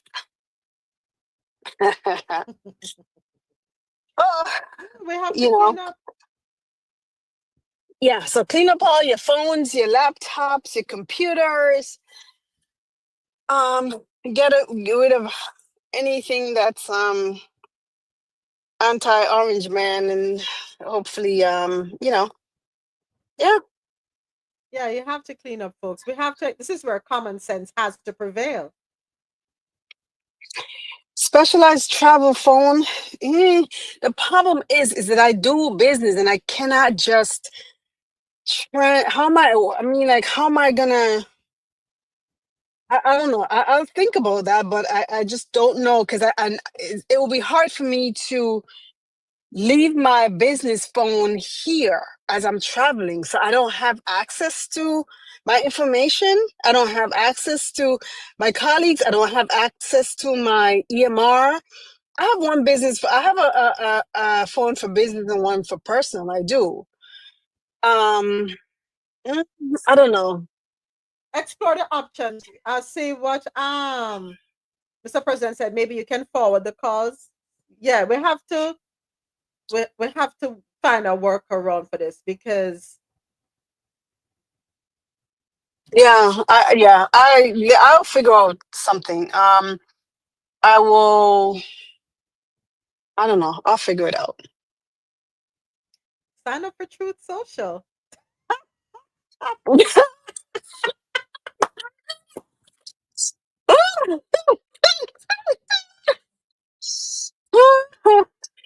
All right. Because even if you scrub your phone, they can still find stuff. The thing is to have a different phone. Absolutely. Well, it might be cheaper to get a MAGA hat and make sure that's your screensaver. You know, Trump 2024, and have some things that's palatable No, how about displayed 2028? displayed on the surface. And when they look at it, you might get a quick break. It's like, that's one of us. Who knows? I totally understand what she's saying, and that's why I asked the question earlier. If one is traveling and they remove the social media apps, the Instagram, the Facebook, the YouTube, just remove all social media apps. When you come back and you reinstall them, are you going to be losing all your things? But sometimes it's when you travel, you need. It's when you're traveling, you need these apps sometimes, because you want to connect with people you haven't connected with in a while. Right. You may not have the number and stuff like that. But you have to be careful, because the rules on the border is different to when you're here. Some things don't apply, especially when they come to your device and so on. So you have to be very careful. I'm not sure how you get around it. Try to do your best job scrubbing it, but yeah.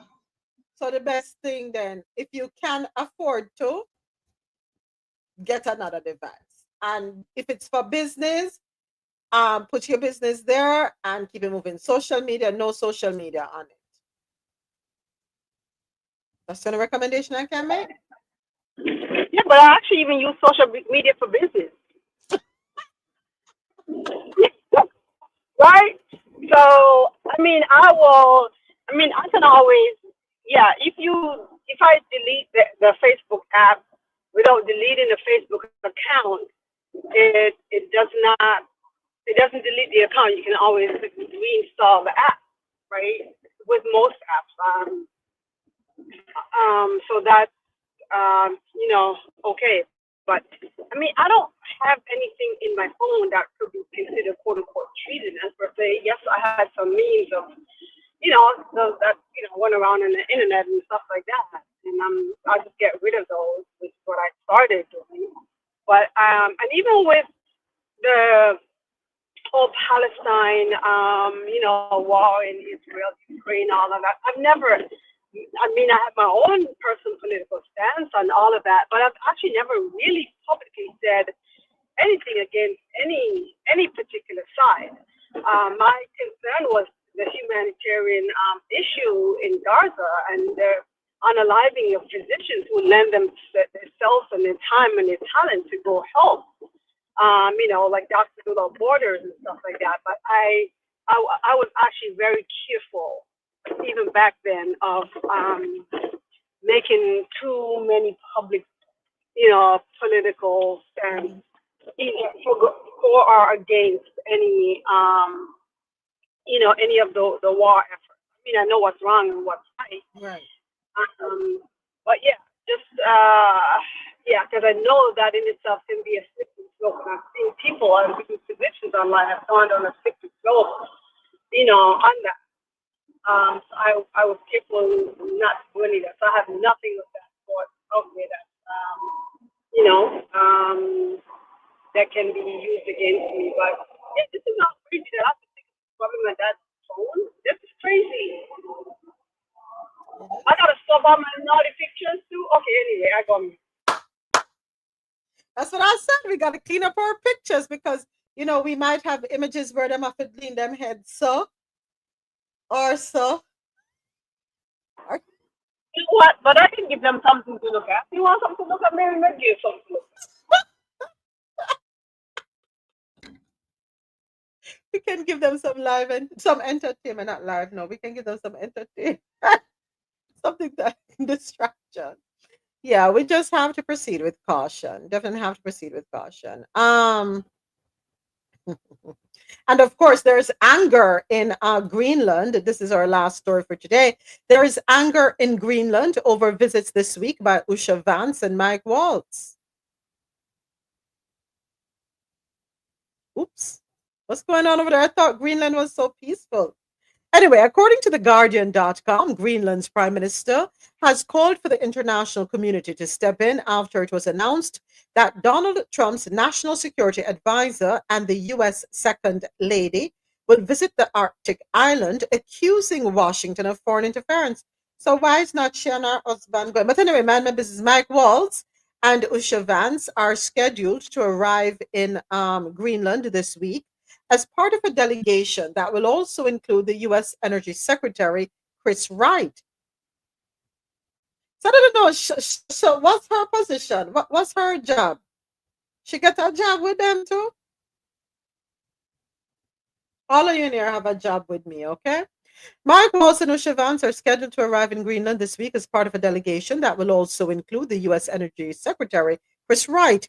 A spokesperson for the Danish police confirmed on Monday that they had sent extra personnel and sniffer dogs to Greenland as they step up security measures before the visit. Oh, so the dogs are important? Was it last week we had a story where federal funding for the dogs, the sniffing dogs was stopped. No dog food, no vet visits, no doggy accommodation. Was it last week or week before last week? But I know that we had serious concerns because week before. Thank you, Jab, because we're saying these dogs are important. They get on the planes, they sniff out planes before commercial, whatever. These dogs are important to make sure we don't have any pew and no boom and all of that going on. So now the dogs are important because see, they have sent dogs ahead to step up as they step up security measures to sniff out the place. So do we love the dogs or we don't love the dogs? I mean, I'm waiting for my doodle. The dog has to be hyperallergenic, folks. Anyone looking to donate? The dog has to be hyperallergenic. I'd rather a brown, that nice brown, either chocolate brown or cinnamon brown. Not a standard, a toy. Yeah. That's my preference. It's okay if I can't get a doodle, I'll go with a poodle or a Bichon or a Shih Tzu or a mix of any of those because they'll still be hypoallergenic dogs. So yeah, can't be sneezing down the place. So I'm just putting hold on there, Dr. Shan. What kind of dog you have? You're a multi-poo, a poo, a doodle. What you have? Because I know she has a beautiful dog. Yeah. She's a miniature poodle. She's a miniature poodle. Okay. I had one. Poor soul died from old age. Had it from a puppy. Yeah. They're the best. So, yes, folks. Doggy on the horizon. I'm speaking my dog into existence. Trying to convince my husband to get another dog. They're relaxing, right? They're calming and so. But anyway, back to the story. So Greenland, he wants Greenland. He really wants Greenland. Does he want Greenland or does he want access to the waterway? What is it that we really want?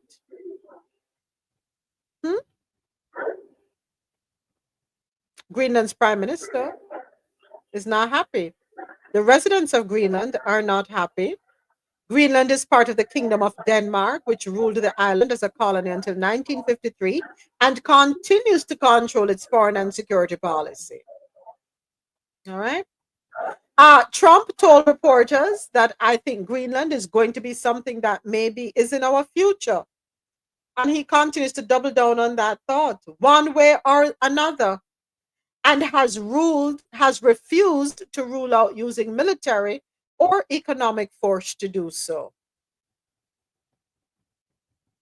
I think this is why King Charles, His Majesty, I agree. Chasing narratives and not following the facts. I agree, niece. I wonder if this is why he wants King Charles has made that statement because it is a way to calm things down, to bring things back down. That there's too much going on. Hey, reel it in. Would you like to be a part of the Commonwealth and we show you how it's done? We have learned from the past. And so as not to have a repeat, of history, I think it's best if you let us have a little say in how you move. You know, let's balance the scales. Let somebody level-headed come in and offer guidance, be a consultant. You could learn a thing or two from the United Kingdom. The United Kingdom is not perfect. Lord knows it's not perfect, but I think they're better, doing better. Oh, look at so cute. Oh my gosh, I'm in love. Look at the little puppy. So cute. Thank you for sharing that picture. Now you have me all puppy-eyed. Not hearing it. Oh, she's her. Oh, so cute.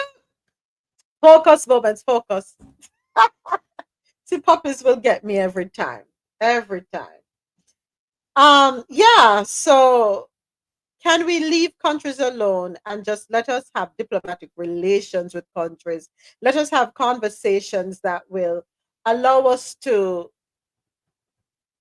come up with win-win situations for everyone, right? I don't think the way to go is to force a country to agree with you. It kind of sounds similar to something that women don't like having happen to them. Yeah. So I think we need to be careful in our approach. We definitely need to be. Definitely. We don't want to be overbearing. Go ahead, niece. Afternoon. Good afternoon, everyone. I was going to say there's a difference between a manager, and a leader.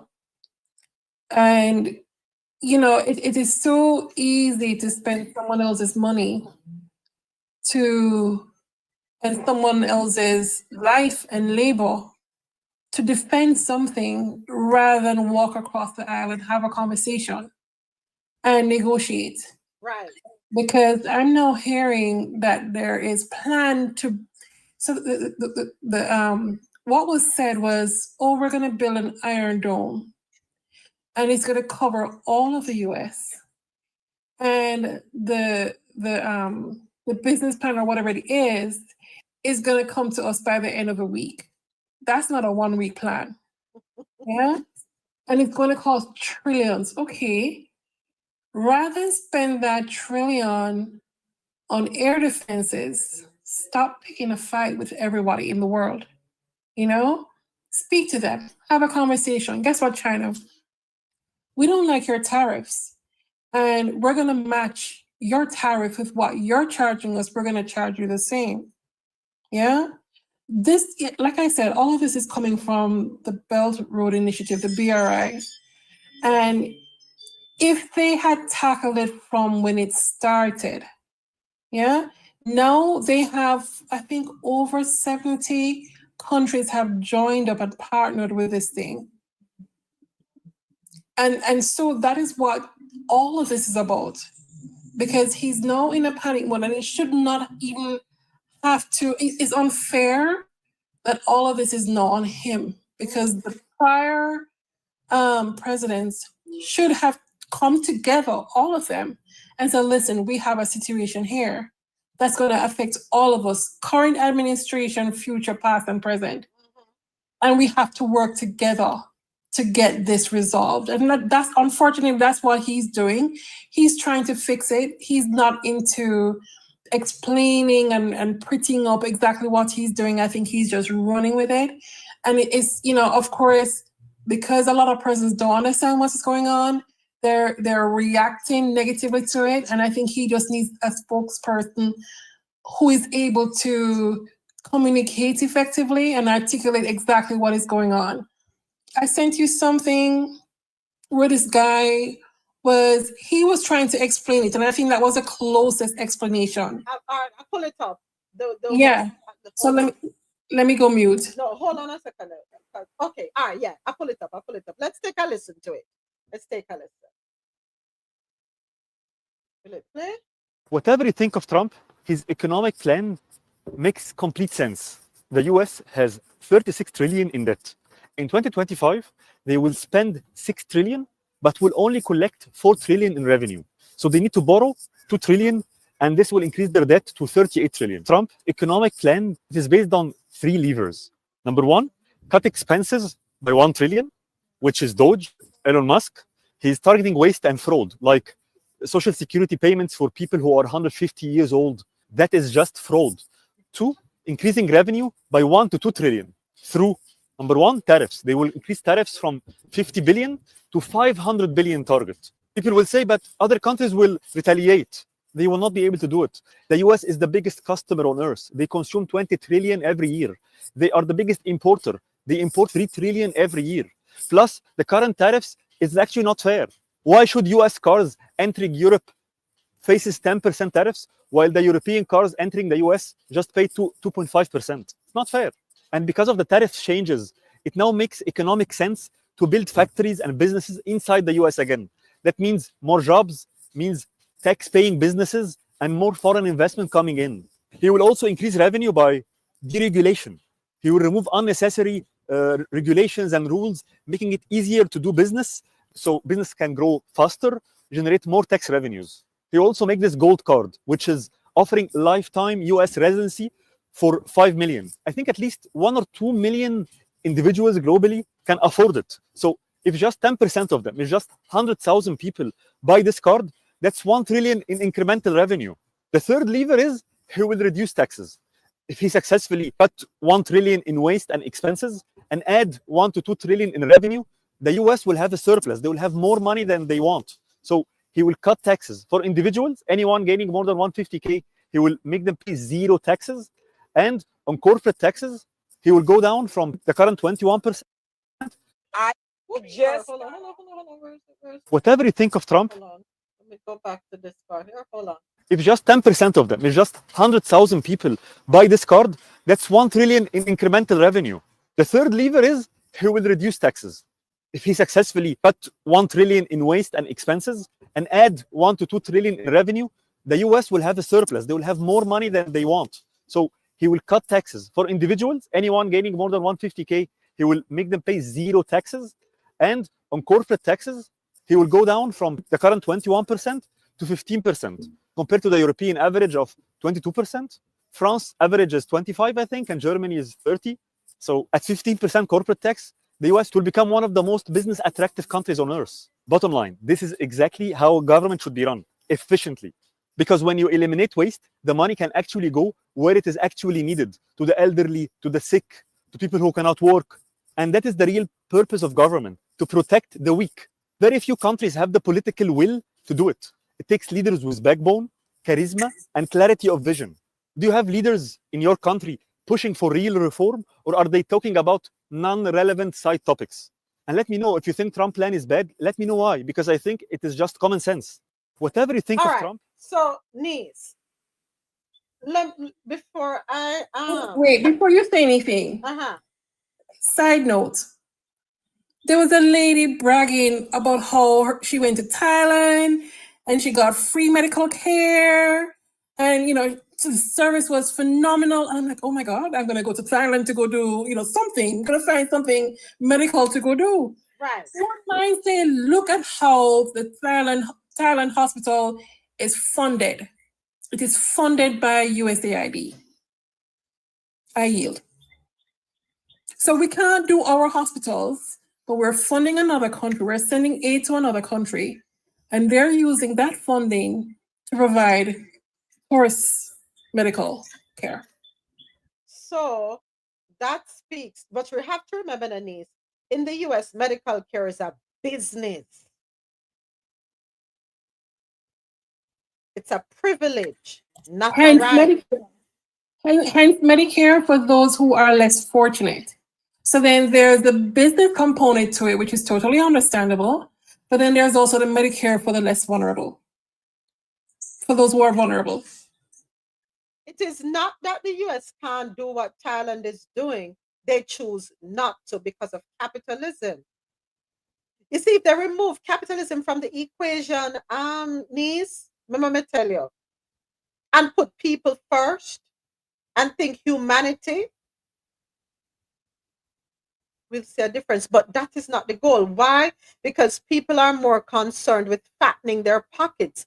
So what they give to Thailand, at least Thailand is using it for the benefit of their people. We have so much access here, but it's not used for the benefit of the people. Hey, Boxer Mom, it's not used for the benefit of the people here because of capitalism. And until they move away from that mindset, why should I be able to go to Jamaica, go to the dentist for a fraction of the cost that it here? Glasses. The same glasses that you're gonna pay 1,000 US for here, and I'm just highballing, and that's with everything.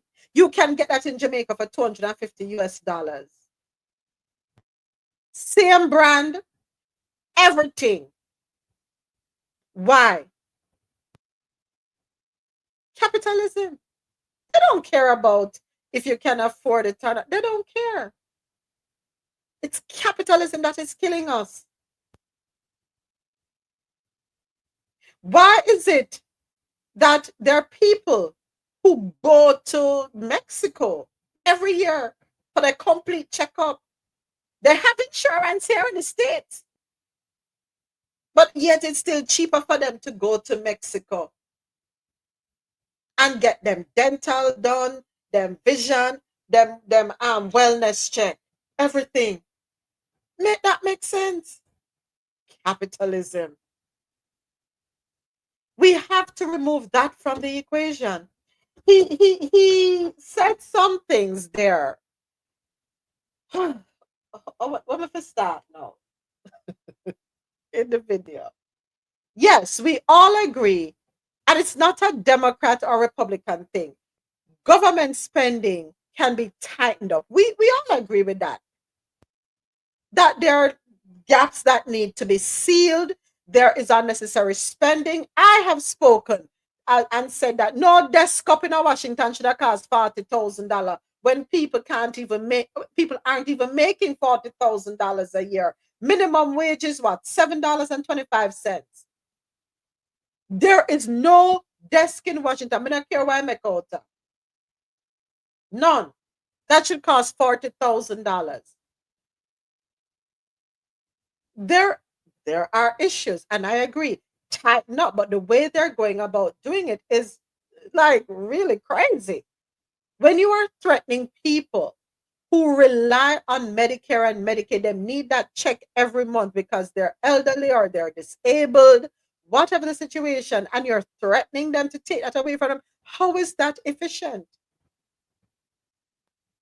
To me, there's no method to the madness. And if there was a method in place, I think it would be more palatable for us if they come out and say, okay, but no audit is being done. Programmers do not audit.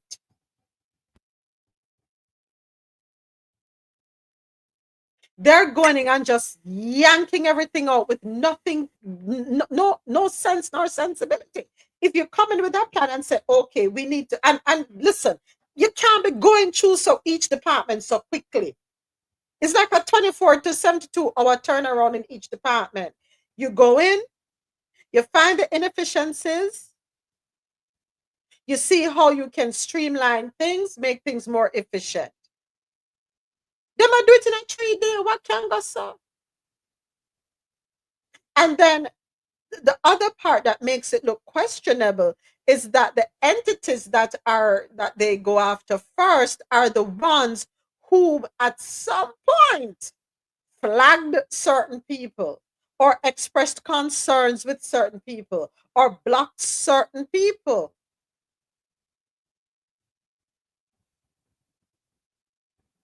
So the way they're going about it is not right. There is a way. I came across a video with Barack Obama when some of the very things happening. Oh, and by the way, AT asked earlier if Barack Obama's name was on the list of persons who would lose their access. No, he wasn't. We did not hear his name. He wasn't on that list. Interesting. But anyway,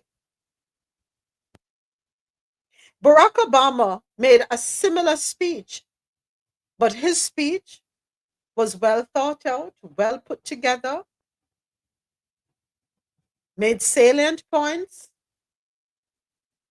and his proposals were clear and understandable. There was a plan in place. What do we have here? Chaos. So my recommendation would be that to carry out the plan, speak with Barack, speak with Barack Obama, former President Barack Obama, hear what he has to say, and the best way to go about making the changes so that while the changes are being made, you're not affecting the people, especially the people at the grassroots level, the people who are most dependent.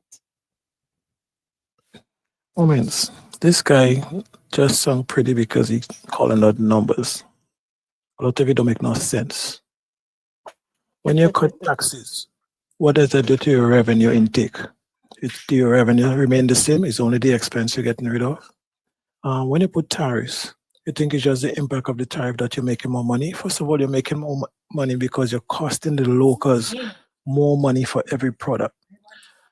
What percentage of your businesses is small businesses? How would a 10% increase in cost or a 25% increase in cost affect their operations?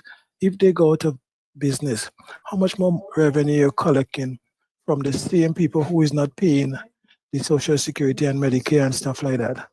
What about your unemployment? When you have people going on unemployment, right? And then unemployment, when people are unemployed and the amount of unemployment payments are skyrocketing, how are you financing that? How is that? All of this stuff he said just sound pretty because he calling some stupid numbers, but it makes no sense. And the way they go about doing it is even worse.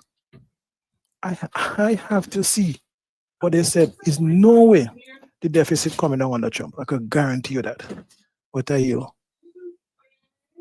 Okay. Niece, go ahead. You want to respond?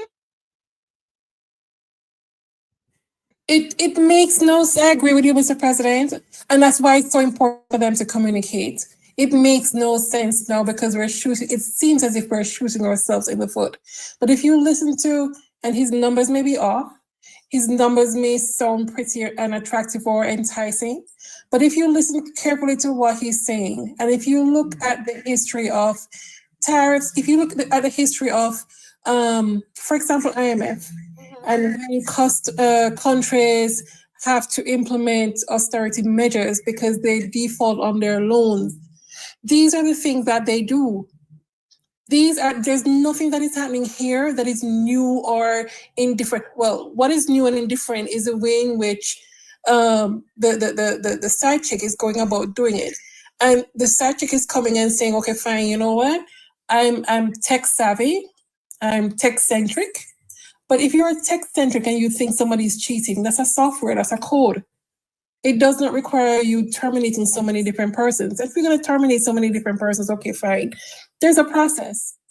I'm sure there are persons who are in there who have a high absenteeism, right? Let the numbers and the coding do the metrics of weeding people out, as opposed to hitting everybody one time. Do it over a 3-month period. Do it over a 4-month period. Give persons a chance to put themselves together and get their house in order.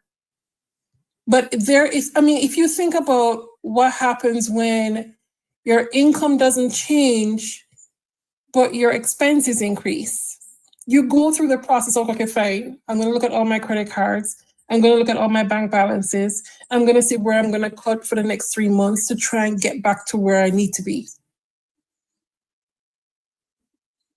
That's how I see it. So thank you for that, Miss. He said something that I know I have spoken on. We talk about bringing manufacturing back to the US, and I said this several times. I feel as though I'm beating an unalived horse. He had 10 plans to get 10 years rather to get manufacturing up and running.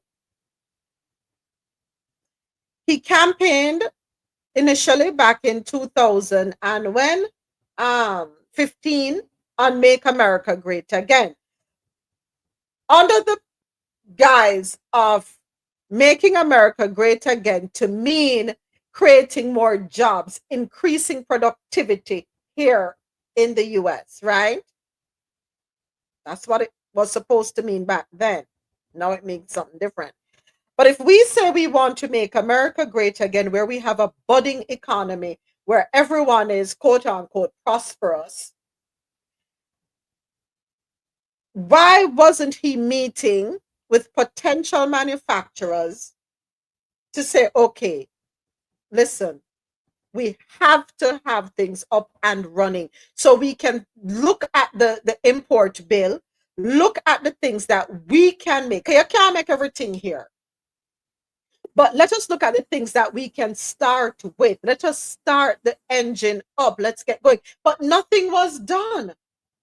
Nothing was done. But moments, if you're trying to improve manufacturing, why are you going to increase the costs for them? If you need plants, you're increasing plant costs. You put in tariffs on stuff that coming through the supply chain. You already have high labor costs. How are you going to do that, like collectively? And as Nice say, there have some areas where, yes, what you're doing might make some sense. But the way you're about doing it, the negative impact of the way you do it is taken away from whatever positive impact it might have. Moments. Yeah. There's a piece of land in our country.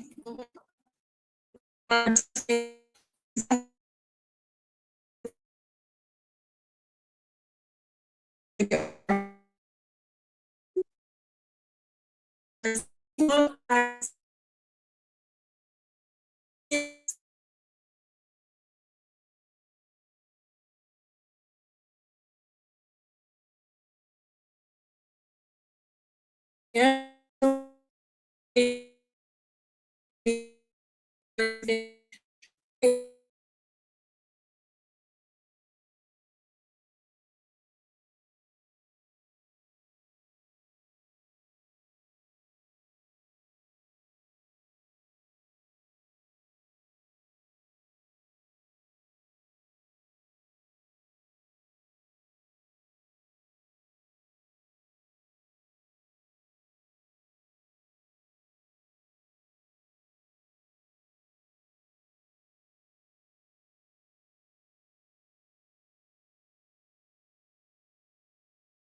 labor was cheaper in other areas. So however they were able to do it before, right? We have more advanced environmental systems in place. They just need to adhere to it or put in even more systems in place. Me personally, you know, being a low income person in a community with other low income people, I wouldn't want a manufacturing plant in my backyard. My suggestion, find somewhere remote, set up these plants where people will not be affected. I think that is the solution. And then you bus people to the jobs and bus them back home. The Central America, the middle of America, not Central America, the middle states, yeah, those states have land. They have land space, but what they don't have is population. So there are areas nearby a lot of these locations that have small communities. Look at what is happening in North Carolina. There's a lot of persons there who are, in South Carolina, there are a lot of persons there who are on welfare. I'm sure there's a commute somewhere nearby there that they can put up these plants for them to operate, or wherever they were operating before. What's happening with these lands? Factories are still coming to Atlanta. You can't turn around in Atlanta. If you're driving on the 400 into Atlanta, you can put your hand outside and touch the person beside you. Yeah? Listen, there's land space, trust me. But we want them in safe spaces. We don't want them in places where people with health issues, asthma, anything bronchial. We don't want to know, say, we have more cancer cases, because Lord knows with the hey, with the lack of funding for research now, may the Lord help us. We want to know that there is balance in the scales. How do we hold corporate greed, stave off corporate greed, where they don't think about people, they only think about profit? We have to be these are things that need to come into play. Let me ask Nis a question. Nis, if you're an investor right now, would you open a plant in the current climatic condition? A manufacturing plant. If you have the money, the expertise and everything, would you do it? I would invest in the land. I would watch the land value, invest in the land when it goes down, and then wait for certain things to be in place, because as you say, the current climate is not positive, it's not favorable. If you don't get the communication and the commitment that this is going to be short term, and this is something that is going to yield X, and I want it in writing before I do anything. That's the point I was making essentially. That an investor, if you're saying you're going to bring plants and stuff and manufacturing and bring back local jobs and so on, but the investor don't have the confidence in the climate that you create to develop those things, then what you're doing is mute, because everybody will just sit back and wait for the next administration. So during your administration, you will not accomplish what you claim you would, because just of the environment, based on the environment you create. And that's what I'm saying. So there are qualitative factors that affect things like investment, not necessarily just the quantitative. Let me say this to you. I'm sorry, I cut you off. Go ahead. You did finish, Mr. No, President. go ahead. No, go ahead. Yeah. Okay. Yeah. So let me say this to you. For example, Audi. All right. Audi, I don't know if Audi has a plant here, but it's a German car. A lot of Americans love Audi, right? And a lot of Audis are being imported here in the US. Now, Audi has an option. They can either, one, lose that sale all entirely, or they can build a manufacturing plant here, right? So it's not to say a new company, a new manufacturer who has never done business or does not see the benefits of scale in doing manufacturing here in the US. I'm not talking about that person. I'm talking about a person who is already doing substantial imports into the US, as opposed, rather than be cut out altogether because of the tariff costs, it will be more financially beneficial to them to have a plant here in the US. It's the same thing. We had Haynes come to the Caribbean and open factories. Of course, thanks to JPS In no time, they had to run away. Our labor price was conducive, but our utility cost was ridiculous. So it defeated the purpose. Do we say JPS or we said to the company in South Korea and Japan? Or do we? But go ahead, Mr. President. Yeah, and I'm not saying this is wrong. What I'm saying, already it depends on the opportunity cost. It depends on the sales they would forego compared to having to do that development plant in an uncertain environment. Or they might just decide, listen, on my America branch, I will make a loss for the next 4 years that I can absorb. And I am sure in the next administration, I will get a bit more favorable conditions. And these are risks I'm willing to take. Or, as you said, they might decide to do the plant. But I'm saying the way this administration is going is not encouraging for people. It isn't. It's not conducive at all. I wouldn't risk it.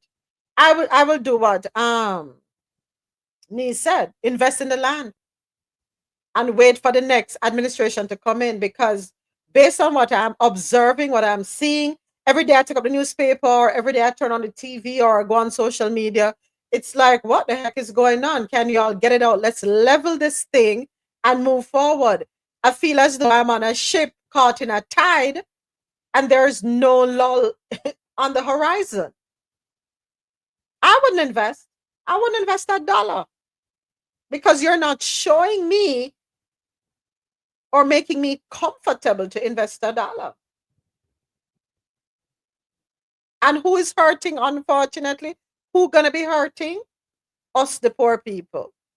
And you know, I saw something the other day where they say, "Hey James, welcome."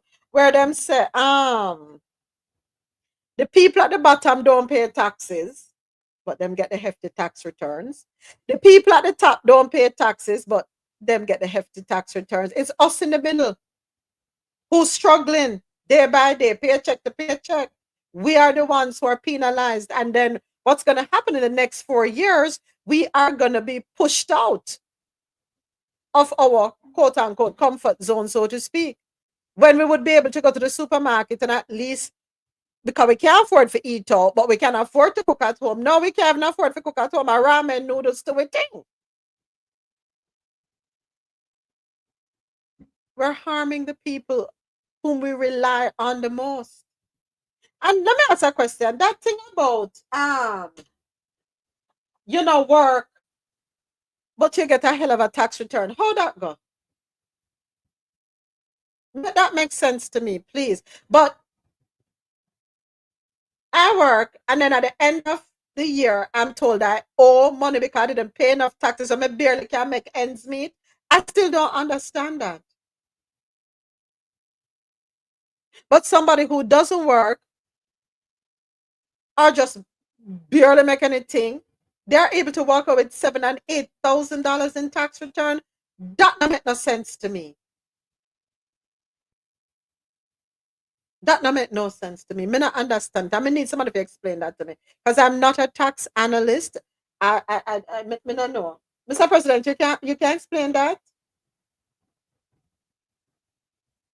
Me not get it. And that is why I said some weeks ago, because I don't understand it. Me say everybody. Me no know. Something. You know, let me hold my thoughts to myself. Let me hold my thoughts. Because for the past couple of years, me owe. I've been owing. Every year, owing. What can go so? Owe tax. Because you're not making enough. You didn't pay enough. What more do you want? You claim zero, you know. You claim zero. That means they take the maximum out of your check.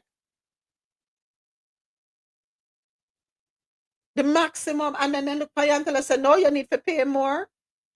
I've always struggled with this thing. I don't get it. I saw this lady, I remember where I saw her, and somebody said to me, you know, she's living on welfare. Someone said, okay, I'm like, no big deal. She goes, no, it's a big deal because she owns property that she's collecting rent from, but she put the property in a trust. And in putting it in a trust, she then owns nothing. She then earns nothing. So she's then able to claim unemployment and is then able to go on welfare. There are things that these persons, and this is why they hate the immigrants so much, because when the immigrants come in and copy them, like, how dare you? Yeah? Like I said, this is the person said this woman has more than one property that she's collecting rent from, that she actually owns the building. But we have a tax lady in here, so we need to whisper in her ears and let her try and, make us a little bit better than how we are now. I forgot schedule sometime. Because no, really and truly, this don't make no sense. Me not understand it.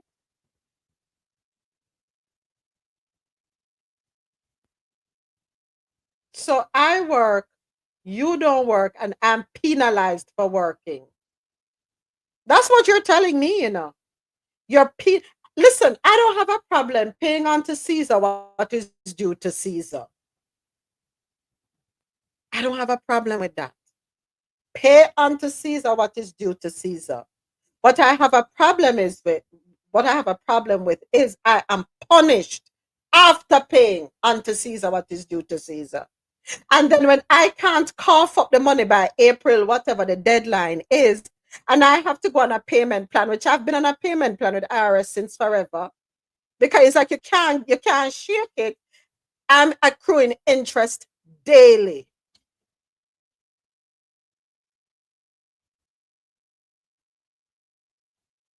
Then me don't want to eat crab. What you call it something? Me don't want crab boil too. Me don't want to go to a restaurant and eat crab boil too. I can't. But I see people who don't work collecting their checks, and them sit down and yam crab boil and suck off the crab leg, them and I eat the corn and the egg and the potatoes, and I'm in my feelings because I bust my ass and I can't do it.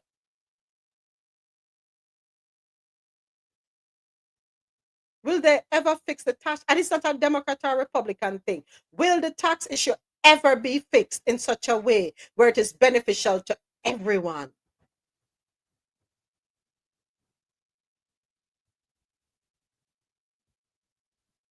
No. No, I feel you. Some if you just go and cook on my yard. Well, me need to I pay quarterly and still owe.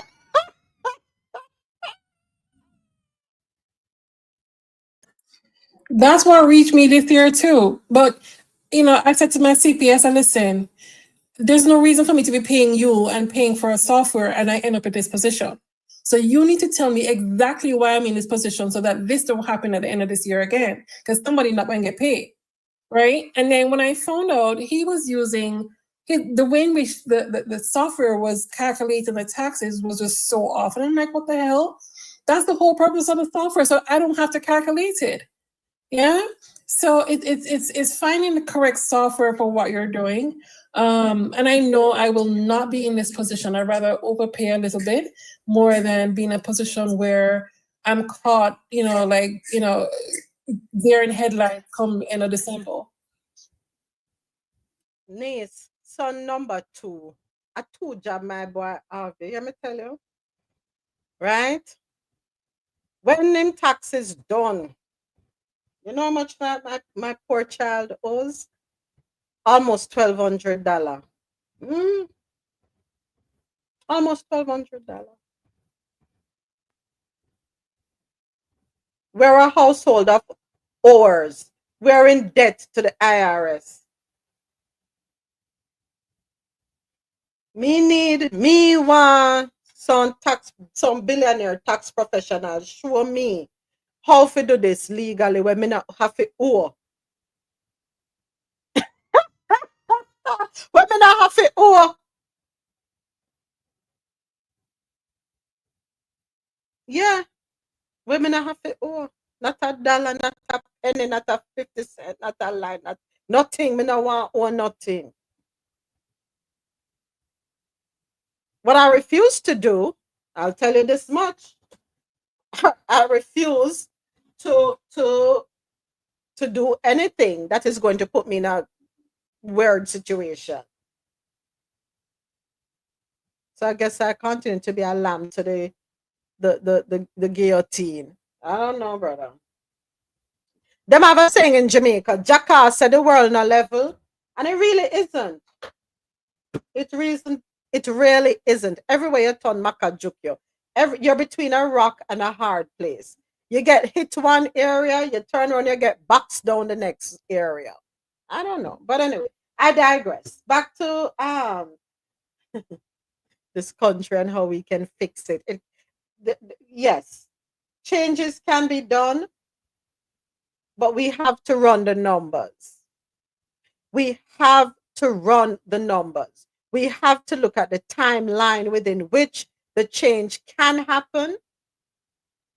What's the expected outcome? We need a team. We need a team. We don't need programmers. We need people who can crunch numbers.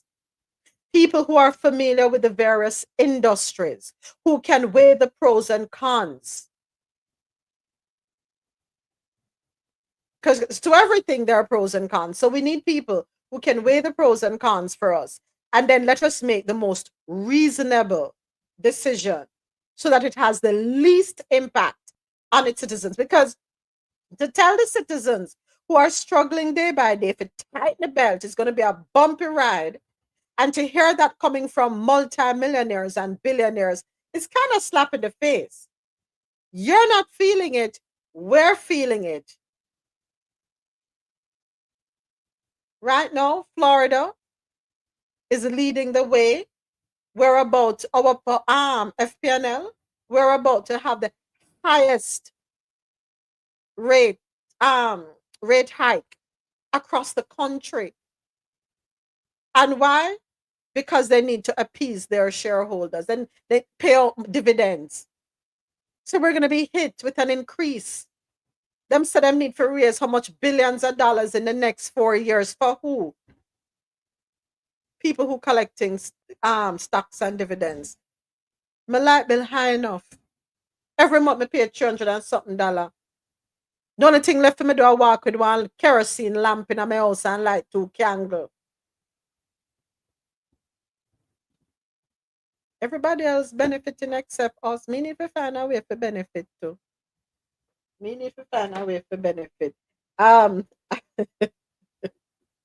need to change my company. It's just that when you move into certain circles, then you have certain problems follow back at you. And I don't want that. I want to be able to sleep at night. But that's how it go. So as it says, each administration changes the code. And that's something else I have a problem with too, Azzy. There are certain things that should never change, regardless of which administration is in place. If an administration puts something in that is beneficial, that works, keep it.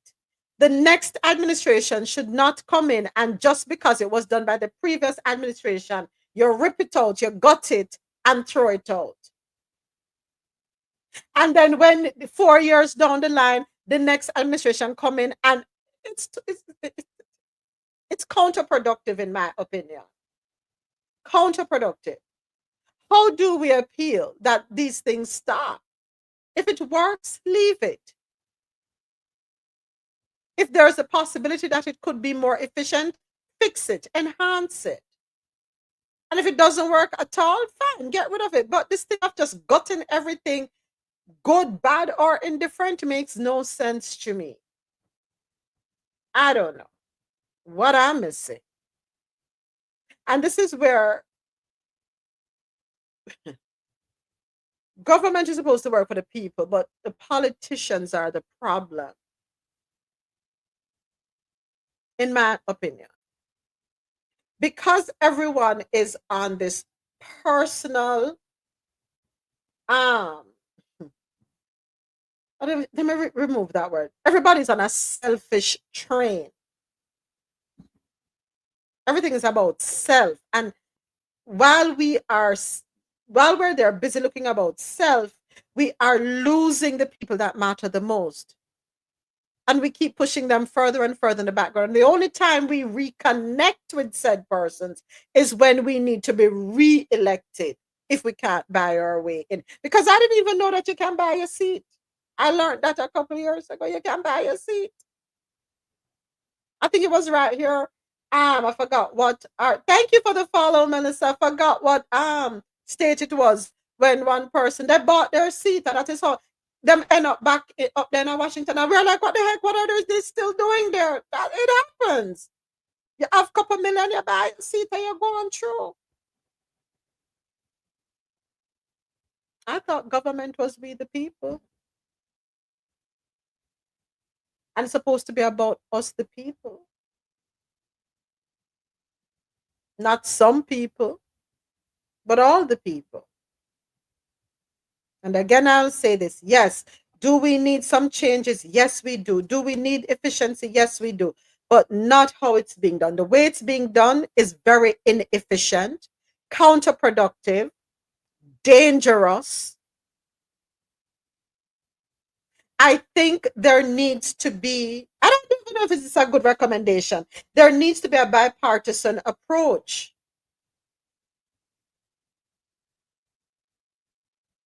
Is that reasonable to ask for a bipartisan approach? I don't know. Because one person doesn't have all the answers. If we say we care about our people, we will work as a unit. I would love the day where we don't have parties. We have people who really care about people up there. You know, you're going your work for 5 or 6 years, and when your time done, you move on, and another team come in, or whatever. But this, when you're playing politics with people, it becomes a problem. It's we the people who suffer the consequences of the political games that are played with both Republican and Democrats.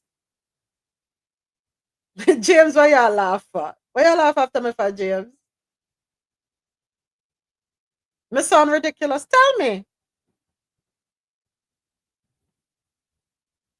We need to be about the people. And it's not hard enough. It is not hard. But this little thing, this word, greed. Greed. That 5-letter word. Me feel wake up out of my dream. My utopianistic ideas, right? I get it. My utopianistic ideas. There is somewhere in this world for me, James. Life is simple, but we complicate it with these things that we harbor. Go ahead, James. Yeah, the thing is that the people who the section of society who vote the most are the ones that gets the least, because the 1%, yeah, for them voting are really that big, but the middle class and the people that are fighting to be in the middle class, they're the ones that vote for certain things. Some of the people in the lower class on welfare, them not even about to come out and vote. But people in the middle class, they're the ones that vote the most, and they are the ones that gets the least. So I don't know. Maybe for John, the poor people must stop vote.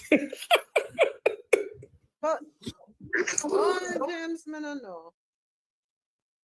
James, I'm to wake up from my dream and stop.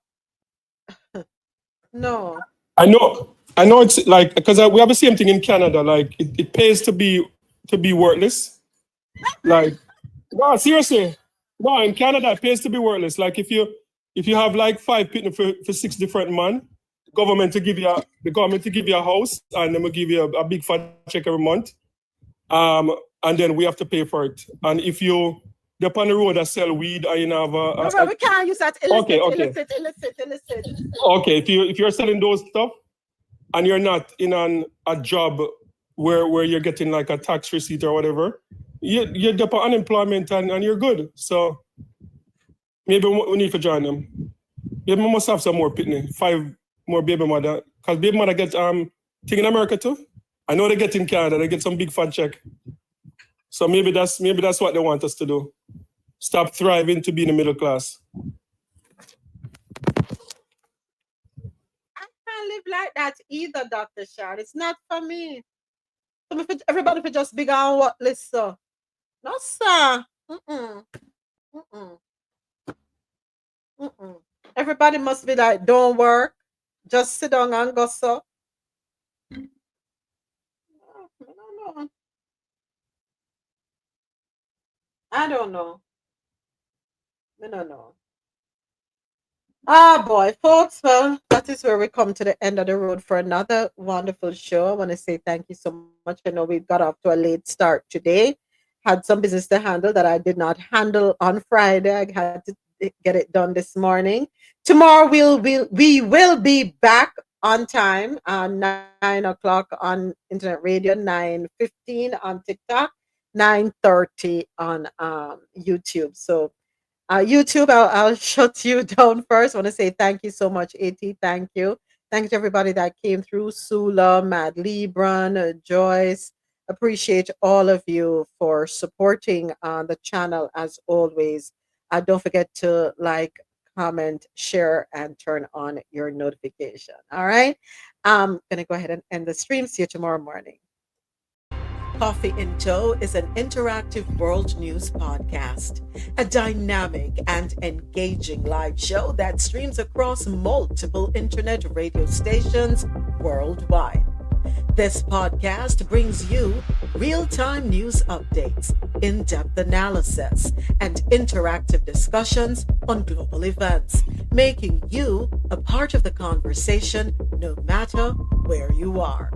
With a diverse range of expert guests and listener participation, it's your go-to source for staying informed and connected to the world. Coffee in Tow is brought to you in part by Lormel Skin Food. Log on to lormelskinfood.com. Discover the range of natural skincare solutions.